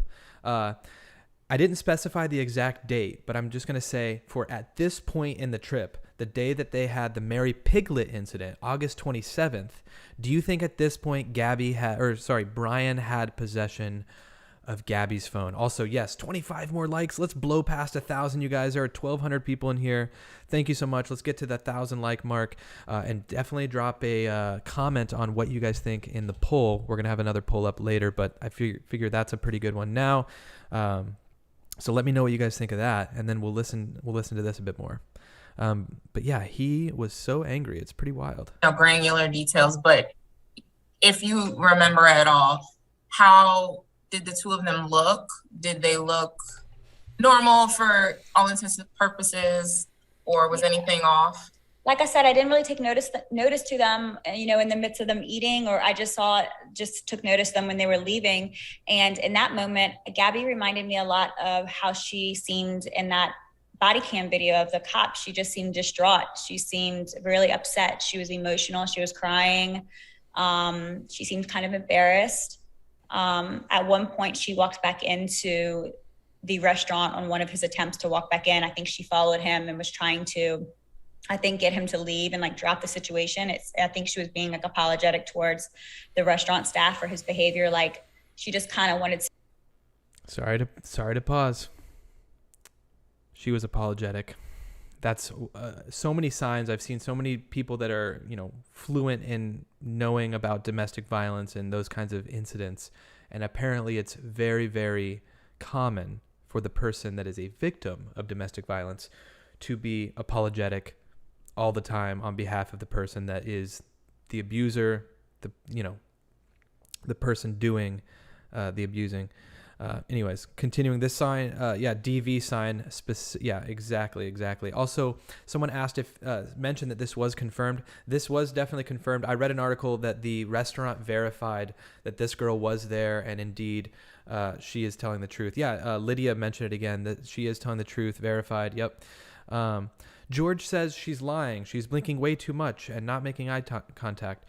I've read several articles. I can try to pull them up, but the restaurant did mention that this was verified. So unless they were lying, I don't know. But we've got a little bit left on the video. I'm not going to play the rest of it, the full thing, but we'll listen to it a little bit more, and then we can all kind of comment on it. And oh my gosh, 1,000 likes, guys! Thank you all for getting the stream to 1,000 likes. You guys are amazing. To diffuse the situation. She was like, I'm sorry, come on, let's just go. But she was visibly upset. She was crying. And that was really it. And he was just, you could feel his temper. He was angry. He was pissed off. And in the midst of everything you're describing, at any point did they stay and have a meal? Did you see that they ate, or you didn't know?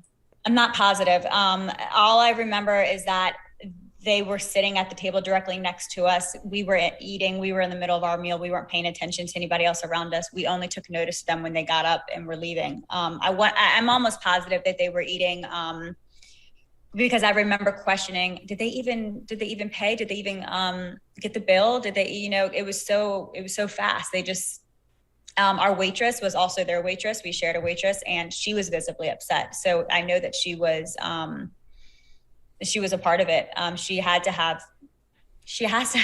have more information than I do. And yeah, that's where I'm going to stop it. And Maria Lana says, but do we know what Brian said to the employees? And that's kind of where we're at with what she just said. The employees have to know more kind of verbatim what he said, right? I mean, they were the ones in kind of the dispute with him, but it sounds like in that video, he was going in and out and in and out. And it's like, we've got, the dispute that happened on the 12th. We've got him flying back on the 17th, coming back on the 23rd or 24th. Let's get this right. 24th. And then 3 days later, on the 27th, we're at the Mary Piglet having another meltdown moment in front of people that have come forward. And George, you're right. Coming in with the super chat. 1,000 likes. Yes, George. And thank you for the super chat. Very, very appreciated. And if we go up to this poll, let's just kind of see what people are saying. We got 265 people that have voted. They think that Brian had possession of Gabby's phone at this point. I think so too. And even if not, I think there was issues with the phone. I think when they got pulled over on August 12th, the phone was mentioned several times, and I know that Gabby had her phone, but like he mentioned like not having one, but he definitely had one. I'm not sure, and so yeah, I would assume that there was tension around the phone. This phone was like an interesting subject. Also, Angie says Aaron will find footage of the restaurant, I'm sure. Are you talking about footage from when they were there? Because that's a whole lot different than just diving into the maps. Because we can dive in to the Mary Piglets right now. I mean, we could just drop a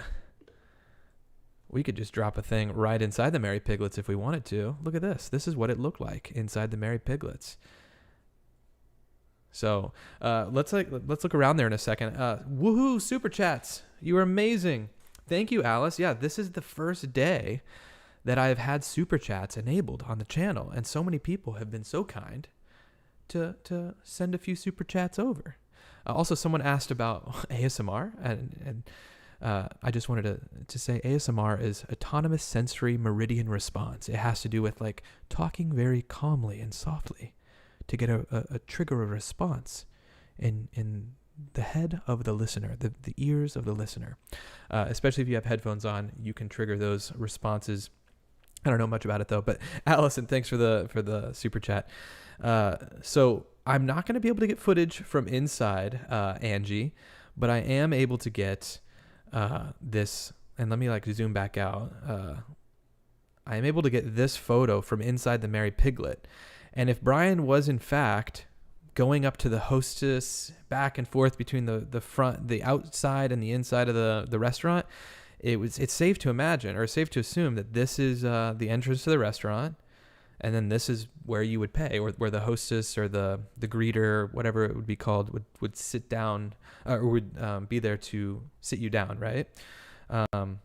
So I would assume this is exactly where that took place. And the lady that was just in that video said that they were sitting not only, just not even a foot or two away. And so I would assume that that was a bit closer than they actually were, because if they were a foot away, they would be like where this pole is at. But they were probably with their family at one of these nearby tables. So it would be interesting to have footage from inside here. And, you never know. Some of this footage could surface in the future. But who knows? So Mary Piglet, that happened on August 27th. And this is where it gets a little sad, guys, because hold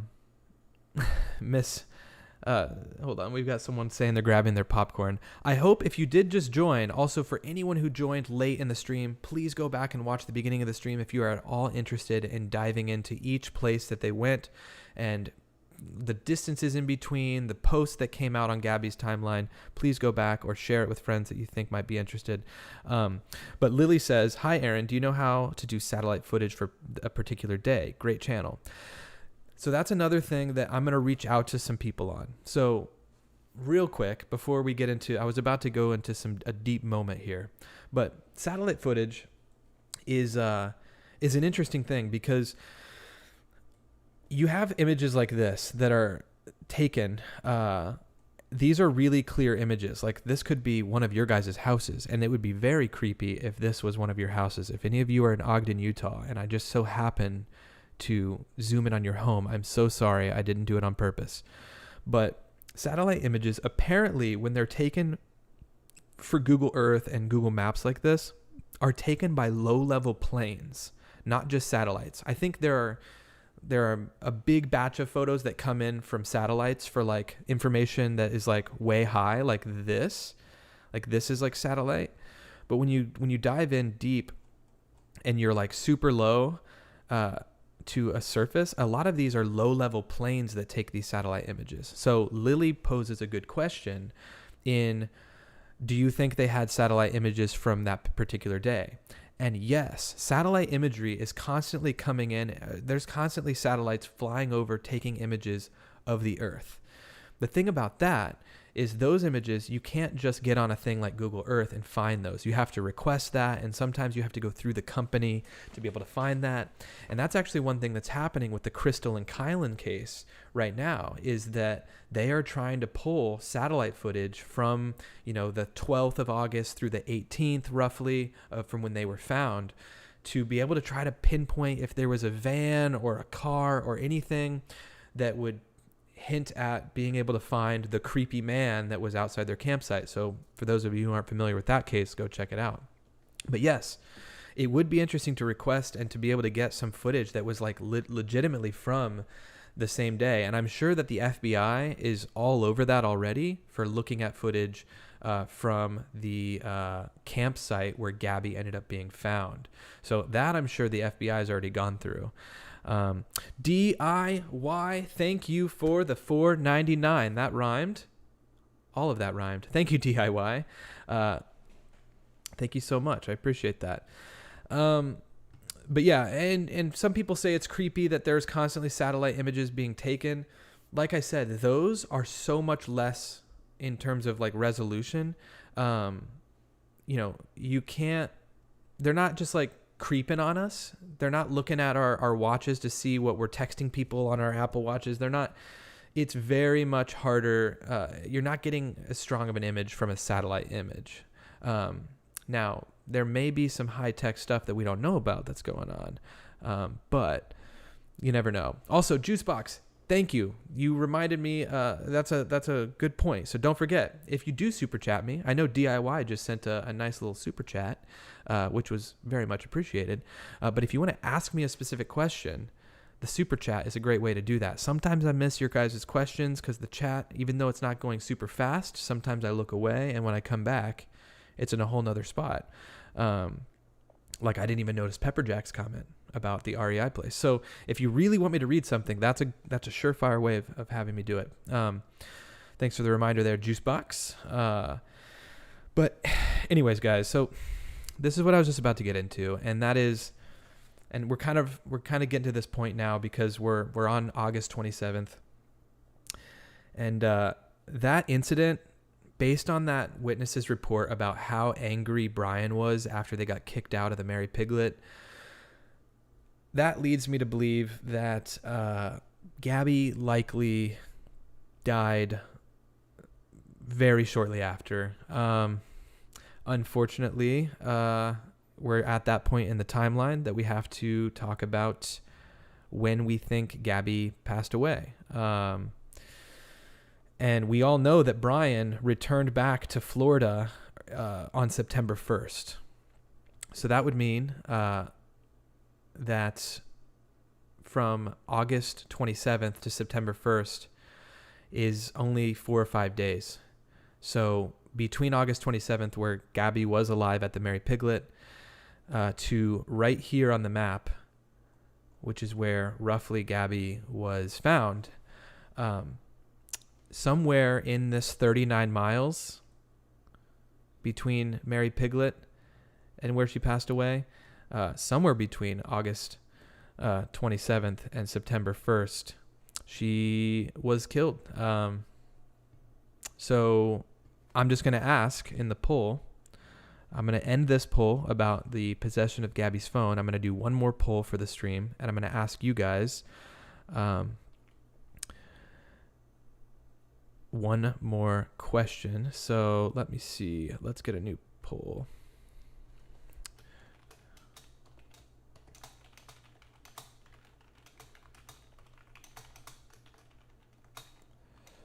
So this is it's not a,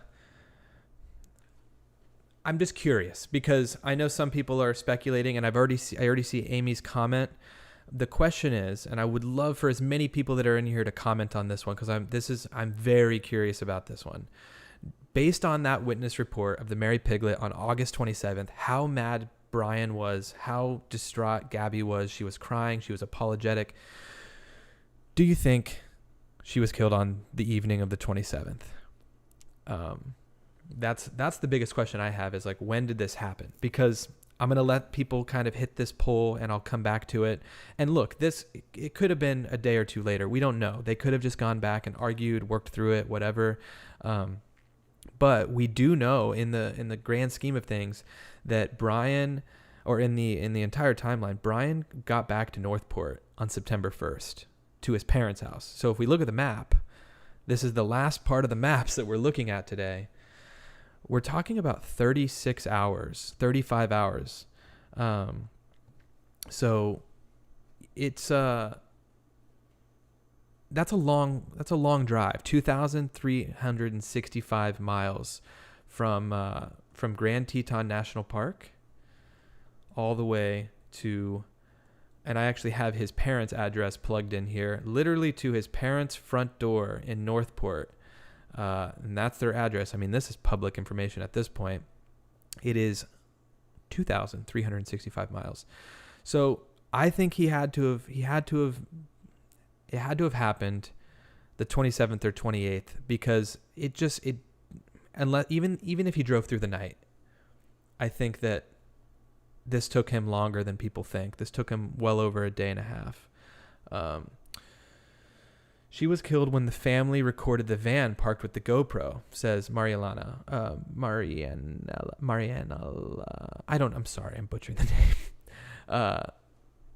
Possibly. That's a possibility. And a lot of people, 241 people voted on Gabby being killed on the 27th. So a lot of people think that. I do think that. Is the post on viewers time zone? Mick Rooney says, to be clear, the time in the inspect element is the post user's time, not the viewer's time zone. Oh, that's good then. That would confirm the times, right? Unless I'm incorrect about that. That would mean that it's the time in which Gabby posted, because that's definitely what we're looking for. Hula says August 28th. Let's see. I think 28th when he was hiking. When did he say he withdrew funds? Angie, I'm not sure when he withdrew funds. So this is kind of where we're ending it today, because we know that obviously after September 1st, if we want to go through the timeline, September 6th, Brian Laundrie and his parents were going camping. So, 5 days after he got back. September 11th, Gabby Petito goes missing. September 14th, Gabby Petito's parents continue their pleas for information on the whereabouts, and the Laundries go without speaking. Police in Florida say the Laundrie's silence is hindering the investigation. So that's on the 14th. So I don't know. It's hard to say what day it was exactly. Let's read some comments. Let's see what people are saying. I'm interested in need to know. So I think what we might do, Darla, we're talking about credit card purchases and all that. I'm going to maybe save that for another stream where we pick up in Northport. I think it would be interesting to think about, to really dive into when reporters saw Brian, when the police saw Brian. Obviously, the police messed up bad. The police messed up real bad and mistook Brian for his mom. Mistook his mom for him, rather. Sorry, I get that mixed up. So it'd be interesting, Darla, to go back to your comment, to go through from September 1st to October 20th when Brian was found. And so maybe I will pick back up and do a deep dive, and once again going through WFLA helicopter footage, showing water levels again. I know I did that in some past videos. That might be interesting, but for the sake of this video, I'm going to kind of consolidate it into July 5th, when they were at Monument Park in Kansas, to September 1st, when Brian arrives home in Northport without Gabby. So 300 votes came in, and it still looks like the majority of people think it was on the 27th. And look, who knows, right? It happened on the 27th or the 28th or the 29th, the 30th or the 31st, because we know that he was back here on the 1st. So it happened on one of those days. You need to ask Mel about recording he received of Brian CC transactions. Oh, yeah, Danny, thank you. I did see that on his channel. I don't know. Someone was saying that wasn't real, but I think it probably is. I'm not entirely sure. I know that there was a recording of the credit card transactions, and I mean, I could try to pull some of that up right now too. But I'm interested in what you guys think. So what do you guys think of the stream? What do you, is there anything you want me to go back into at all? Let me know. If so, I will. But I think some of the most notable things, if we go back, and I'll be looking out for your comments on anything else you guys might want to talk about. I know that we are close to 2 hours into the stream, but I think, and I think the flight info was on the credit card stuff. But I think some of the most interesting things, some of the most interesting takeaways from the stream today are going to be these two dates, July 31st and August 12th. And I know a lot of people were saying that they went to Arches on August 9th. Regardless of when they went to the Arches, I think it's odd that 12 days passed between these two posts, and that this day on August 12th was the day that they had the dispute outside of the Moonflower. So that's a big thing that sticks out to me when it comes to kind of what we went over today, is that those two dates, the 31st to the 12th. Finley, Tasha, is that how you say it? I'm so sorry if I'm not saying that right. Thank you Thank you. Thank you for the 10. Amazing. I love the super stickers are kind of cool. That's very cool. Thank you for that. So yeah, that sticks out to me as one thing. And then of course, the time in which, let's see, what was the other thing? These two posts obviously being posted. If it is correct, these were both posted after the police dispute. If this is correct about being able to inspect this element on Instagram and go into August 12th, we know that this first photo on August 12th was posted at 7:26 p.m. if that is indeed correct. So we know, based on looking at this, for anyone new that's joining, if it is indeed correct, this post happened just an hour and a half after Brian got to the hotel. So I don't know, guys. What are your thoughts? I'm going to be looking at the comments here. We got Hula Shack. Also, I'm seeing some people were mentioning we hit the 1,000 like mark, and I have to say, thank you again. I think this is like 3 streams in a row that we've gotten to 1,000 likes.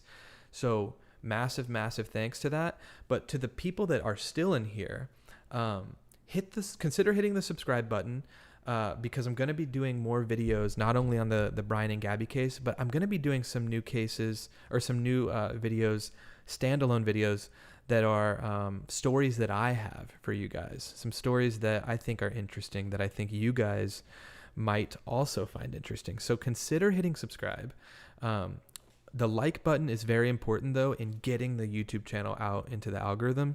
Obviously, we have a ton of people coming back over time and time again from the Mel stream, the Kid Mel stream. But I'm curious if a bunch of people are new from the YouTube watch page. Let me know how you found me. Let's read this here. Nothing between August 27th and 31st makes any rational sense. That's true. Nothing between August 27th, which would be the Mary Piglet, and August 31st. Yeah, I mean, who knows? Who knows what happened? Hula Shack. I feel like this is... Did Hula Shack send a super chat earlier? Oh my gosh. I wish the super chat showed up on the screen, but if it's over on the side, thank you. You are amazing, Hula Shack. What is your profile picture? Is that a sunset? That looks incredible. Thank you for the $20. Oh my goodness. Amazing. That is amazing. Are you guys able to choose what you want the stickers to look like? I don't even know. If I had to set that up, maybe it's just an automated thing, but thank you for that. That's amazing. And someone says, Lydia says security camera caught them or saw them on the 28th. Lydia, let me know what security camera footage you're talking about. I think I saw that as well. I don't know if it was confirmed that it was them. But yeah. Oh, and yeah, the super chat, is it on the screen, mods? Let me know if it's on the screen. I know that I have a notification on the screen, but it's also in the chat over to the right, or at least for me. So let me know if it's on the screen. Sunflowers, please consider covering MMIW in Canada and the US. I think your mapping skills could help piece together a lot for the MMIW who got nowhere near the same coverage. Let me, first of all, Sunflower, thank you for the dono. Let me mark this down. This is, this is great. I'm going to look into this. I'm sure if I just type in MMIW, it'll come up, I hope. I have not heard of this. I'll put this as a note because I'm always down to dive into just new maps. Oh, missing and murdered Indigenous women. Duh, that's what this is. Yeah, I'll look into, there's a whole page on that. It's endless, the amount of cases that there are around that. So thank you for the suggestion on that, Sunflower. I think that could be definitely something worth looking into for sure. JTube says, totally makes sense that he killed her on August 27th or 28th, then packed up the tent into the van and hiked to the Coulter Bay via Snake River, then hitched back to Spread Creek via 2 rides on August 29th. That's an interesting, that's an interesting perspective there. I think potentially the whole hitching a ride back and talking about his girlfriend or his fiance in the car, I think is an interesting thing, because it paints this like, oh, he's got an alibi now at that point. So you might be onto something there. You might be onto something. I'm gonna reset the chat over here and maybe pull it up. Not stats. Let me pull this up. I might throw your guys' chat up on the screen over here, just so we can see the chats coming in. And I'm gonna keep reading as long as you guys keep posting. So let's read some of these. M says, JTube, I totally agree with you. You could be, like I said, you could be onto something there. Scott says, why did the cops pull them over? Are you talking about on August 12th? Because on August 12th, there was a dispute outside of the Mayflower Co-op in Moab, Utah. It was called in by two separate people, where Gabby and Brian were reportedly hitting each other. It was reported that he was grabbing her face, she was hitting him, trying to get in the van, reaching for the phone. There was a lot that was said in the calls, but they were pulled over just outside of Moab on August 12th because of the domestic dispute. Thanks for asking. Let's read a couple more of these. Linnea Smith, you have achieved continuity. I know that my little thing that I drafted up today isn't the most detailed, because there are certain things that definitely happened in between there, but I was primarily going off of Instagram, right? What did they post? Where were they posting? Angela says he would not have left Gabby alone knowing that Crystal and Kylan were just murdered if he didn't do it. And she wouldn't have wanted to be alone. So he didn't go camping alone. He left because he killed. Another good point. That's another great point. I mean, think about it. If there was, like, murder is not super common in Moab in general. And so, yeah, had Gabby known about that, Brian would not, he wouldn't just leave her. So, Jenny, you did great. Thank you. You did a great job, Aaron. Thank you, Jenny. I appreciate it. I'm probably going to take and maybe make a separate video that comes out tomorrow. So all of you that are in here right now, if you have subscribed, if you see the video tomorrow, maybe just consider giving it a like, but you don't have to watch it again, because it's probably going to cover just a couple key things that I mentioned in this 2-hour stream. But I kind of thought, just like with my last video that I put out, I kind of wanted to put it out as a separate video, just kind of in a 10 or 15 minute consolidated form. So that may come out tomorrow, but thank you all to all of you for being here for the actual, the stream. Add to your timeline, parents bought camper on August 25th. Okay. I will add that, Mary. I mean, that's within our timeline here. It definitely happened in Florida, but it's worth mentioning. I saw a whole thing on that today with the timeline. Hula Shack. Oh wait, no, Hula Shack. That's an old super chat. I was just about to go, oh my gosh, another Hula Shack super sticker, whatever they're called, super chat sticker. It just showed up again for me for some reason. Oh, I didn't close out of it. There we go. Someone says she didn't want to be alone either. So hitchhiking with that story he had, offering them $200 is way clear alibi. Yeah. You are I'm completely on board with you when the alibi thing. Maybe she found out after he came back that he killed the girls. Ooh, so now G-nails.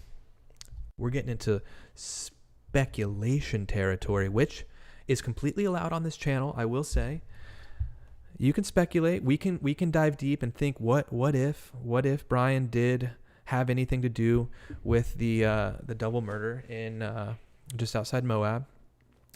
Those comments are allowed here, but let me read that comment again. Maybe, yeah. if she found out that Brian came back, and then that's when everything got crazy, you never know.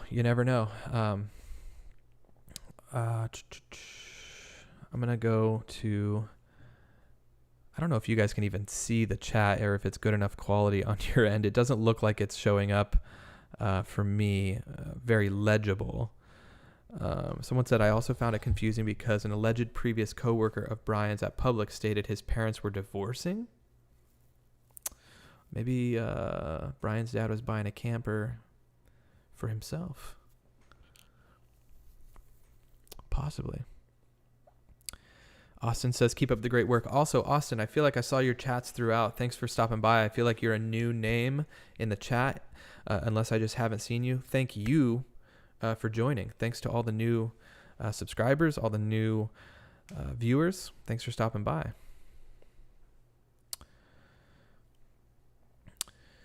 Yeah, someone asked about other ways to support. I have a Venmo link down below, which actually, I have a Venmo and a PayPal link.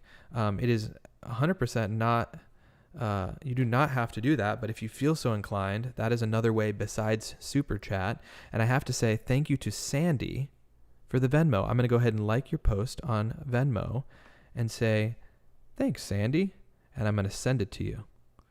I just sent it to you, Sandy. So hopefully, if you're still watching, you just got that notification. Thank you so much for the Venmo. We're kind of coming to the end of the stream here. I know we're just over the 2-hour mark, and sometimes I let the streams drag on a little too long. Alicia says the Venmo link in my description is incorrect. Let me double check. But like I was saying, I think sometimes I drag on a little bit too long, but I just came off of chatting for an hour and 40 minutes, and I really want to hear what you guys think about all this. So I'm enjoying seeing your guys' comments. So if you guys are sticking around for a few minutes, we may as well chat. Let me look at this Venmo link.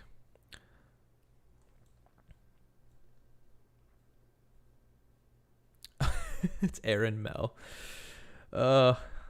That's hilarious. Thank you, Alicia, for the shout out. That's so funny.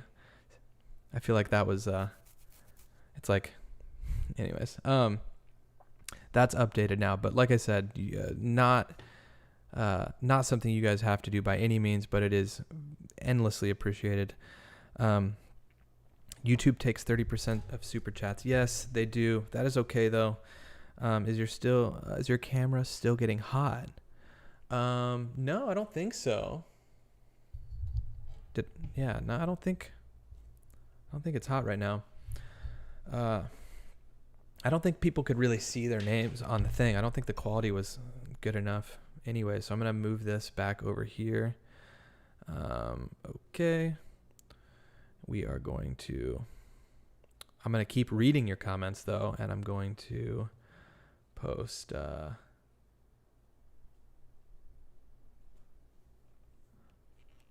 Misty, did you get the pics I sent to you, Messenger, related to crime scene pics and map of evidence? I don't think I did. Unless I did and I looked over it, but send them again, Misty. I'm sorry about that. I got so many emails in the first half of this week, or last week with starting the stream out, and I missed a few, so sorry about that. There's also a link down below to submit some information. And I'll be checking that soon too. Once again, gonna keep reading a few comments as people are still in here, but recapping kind of what we went through tonight, we took a dive into the trip as a whole, and we went through and matched up some of this, the routes in between each place. Someone said something about knowing where this mural happened. I genuinely think that this was taken in this store. I'd be interested to ask the person who owns this store if they have a different rug beneath, because it was mentioned that it does look like green carpet down here. and I don't see green carpet, so maybe they have new carpet. These images were taken in May of 2018, so this is a few years old at this point. But I think this is where they were when she took that photo. Colorado Springs, she did the sand dune. We're just recapping quickly. She's holding this board here. I think she definitely rented it at this Oasis rental shop. You can see the boards here are exactly what she was holding. And then I think she posted this on the way to Zion. I think I mentioned that already, because it was a 9-hour drive to Zion.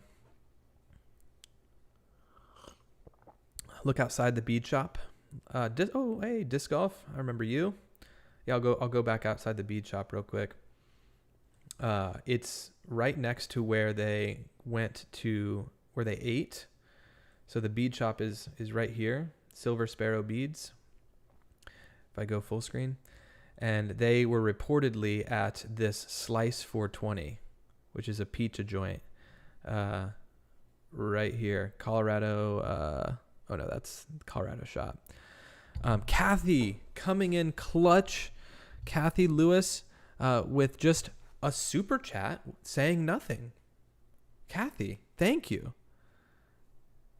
My goodness. I really appreciate that, Kathy. I mean, I hope that if you were trying to comment something and it went through without it, comment down below, because unless you were just deciding to be generous with a super chat. But either way, Kathy, thank you. Someone just asked also if I'm joining Gavis's stream. Probably not tonight. I got to get off and spend some time with the beautiful wife.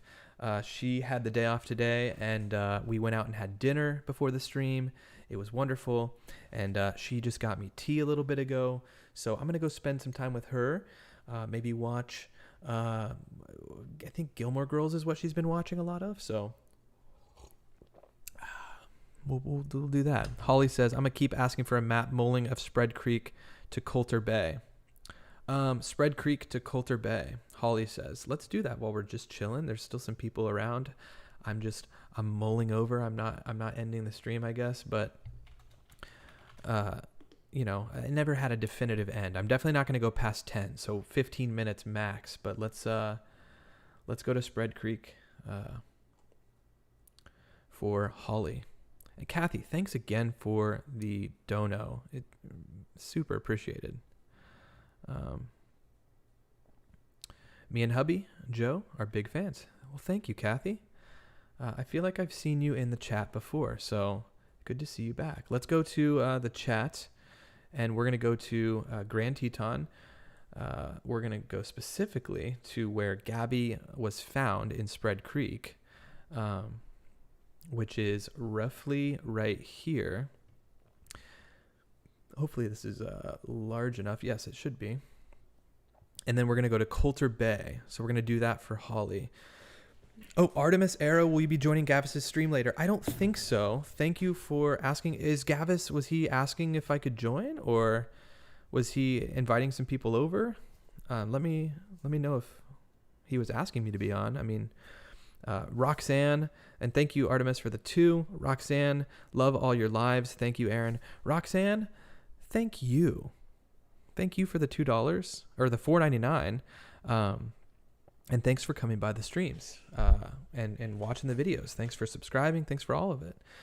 So Holly asked about Coulter Bay. So let's Coulter Bay, Wyoming, I believe.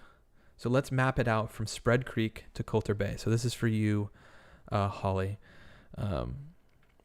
Let's map this out. Let's route this, okay? So it is 31 minutes by car, or roughly 17 miles. So let's go ahead and follow it up. So Coulter Bay is going to be northwest of Spread Creek. So this little dot right here is roughly where they found Gabby. Their van was parked somewhere in this area, somewhere down here. Well, roughly in this area. Actually, yeah. The van would have been back here, more back here, but Gabby was found right up here. I digress. Let's go ahead and get the map back to true north, and let's go up to Coulter Bay. So you would have to come out of Spread Creek here towards the west and get onto the main road, which would be Highway 89. Please choose the walking route to Coulter Bay. Thank you, JTube. Walking route. Ooh, okay, hold on. Driving route. Oh, that's train. Driving route. 17.6 miles. Walking route. Over here. 17.5 miles. Saying it would take 5 hours, 44 minutes to walk to Coulter Bay. So let's just move up here. And I see your chat, Guy74. I'm going to get to that in a moment. Thank you so much for the super chat. That's interesting. I'm going to check that out in a moment. I'm going to finish this Coulter Bay bit here. But this would be Coulter Bay. The Coulter Bay campground. You can see the marina area, the bay. It's saying 5 hours, 44 minutes hike. And it goes next to a lodging company. Given, there's obviously multiple ways to hike, but this is showing the fastest route going near Moran Elementary School, the USPS. You can drop a letter off. And then this is where it's interesting. It comes off here to the east and then comes around this side of Spread Creek. When driving, you have to come in from the west. And also an interesting thing is we have elevation. We can see all the elevation gain too. So it's quite the gain in elevation towards the end of the hike. So it must go uphill. Or I guess it'd be oh, here we go. If we go through it from Coulter Bay, we're down near the water. And then as you hike, it goes uphill, back downhill. You can see it to the left. It's kind of small. And then right here, this is all uphill again. So we're going all the way up. We're changing elevation by almost 400 feet. So yeah, you would have to, the way back from Coulter Bay would be a pretty big hike. So anyways, TX Guy 74, thank you for the 10. The flowers mural and pot was taken at Sweet Flower Market in Colorado Springs. See, this is why I like, even though we're kind of wrapped up with the stream in terms of what I prepared for the stream, this is why I like you guys shooting your comments over, because now we can look into that. So let's look into the Sweet Flower Market in Colorado Springs. Thanks for letting me know that, and thanks for the $10 donation. I appreciate it. So let's go to the Sweet Flower Market. So let's go to Street View and see if we can just see the mural. Oh, this is really close to where they ate. Oh, and JTube says Brian was hiking downhill to Coulter after killing Gabby and then got the ride back. Yeah, right. That makes sense. So let's go into, if we can, the Sweet Flower Market. So is there a thing that we can drop on the inside? It looks like back here. I don't know if this is going to be in the right spot. You know what? This is green carpet. I don't know what we're seeing here, but we're seeing green carpet. And she did have, it was green carpet here. Very, very interesting, TX Guy 74. Thank you for sending that. I'll look more into that. That's, it certainly is green carpet. This doesn't look like things you could buy though, but maybe. It's also hard to say where we're at in this building. Let's just look at the photos from here. From inside. That doesn't look like carpet, but who knows? Could have been a rug. We have no idea. But the mural, I'm looking for the mural from this photo. Misty, when did he have time to sleep and drive back to Florida? Well, that's the thing, Misty. He probably wasn't sleeping well. He probably wasn't driving well either. He was probably, drinking a little bit of coffee and trying to get back as quick as he could. There's a design behind Gabby with some brown.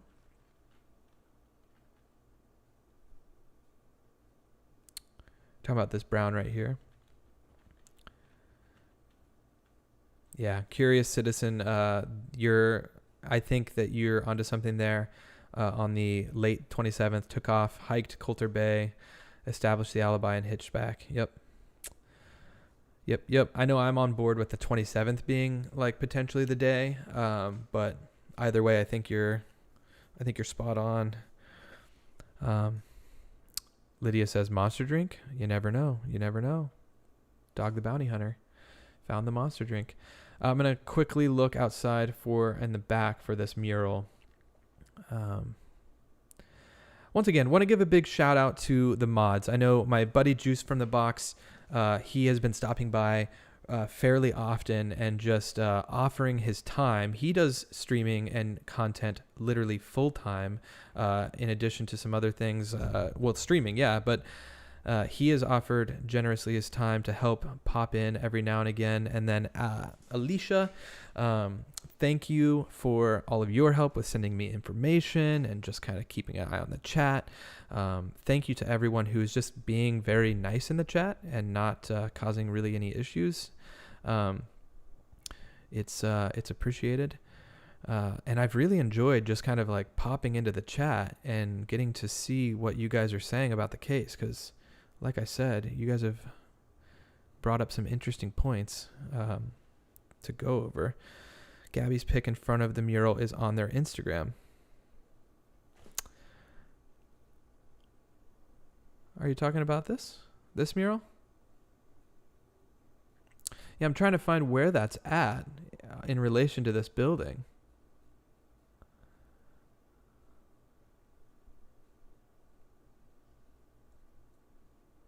There's like some blue. Yeah, I don't know. If you want to send me anything, it's down in the description if I'm missing anything. But like I said, guys, thank you all for stopping by the stream. We're at almost a 2.5 hour mark, so it's time. I'm going to end the stream. I'm going to hop off. There's so many of you that are new here, and I appreciate you stopping by. Thank you. To those who have been continuing to come back to the streams, thank you as well. Thank you to the amazing super chats and super stickers. That is all so appreciated, and it helps with everything with the stream. If I need to get another mic or anything like that, it really helps fund those kinds of things. This definitely isn't cheap to kind of get all of this together, but it's fun and I am enjoying it so far. So the super chats and super stickers definitely help out. So Hula Shack, thank you. I remember, yes, thank you for the super chat. Thank you all who sent a super chat, and just all the people who were engaged in the chat. Even if you didn't send a super chat, you are also appreciated. And thanks, guys. I'm going to try to think of some more areas that we can focus on. I think that definitely when Brian gets back on September 1st, it would be a good spot to pick back up on. So I think we're going to do that. We're going to pick up from September 1st to October 20th when he was found. I know that there's not a whole lot to follow on, but we can definitely mull over a few maps once again. So anyways, Missy Q, bye Aaron, 100%. Yes, good night to all the people who stayed up in the UK and beyond. Good night to you all. Darla, thank you all. We will see you all in the next one. All right. Bye, guys.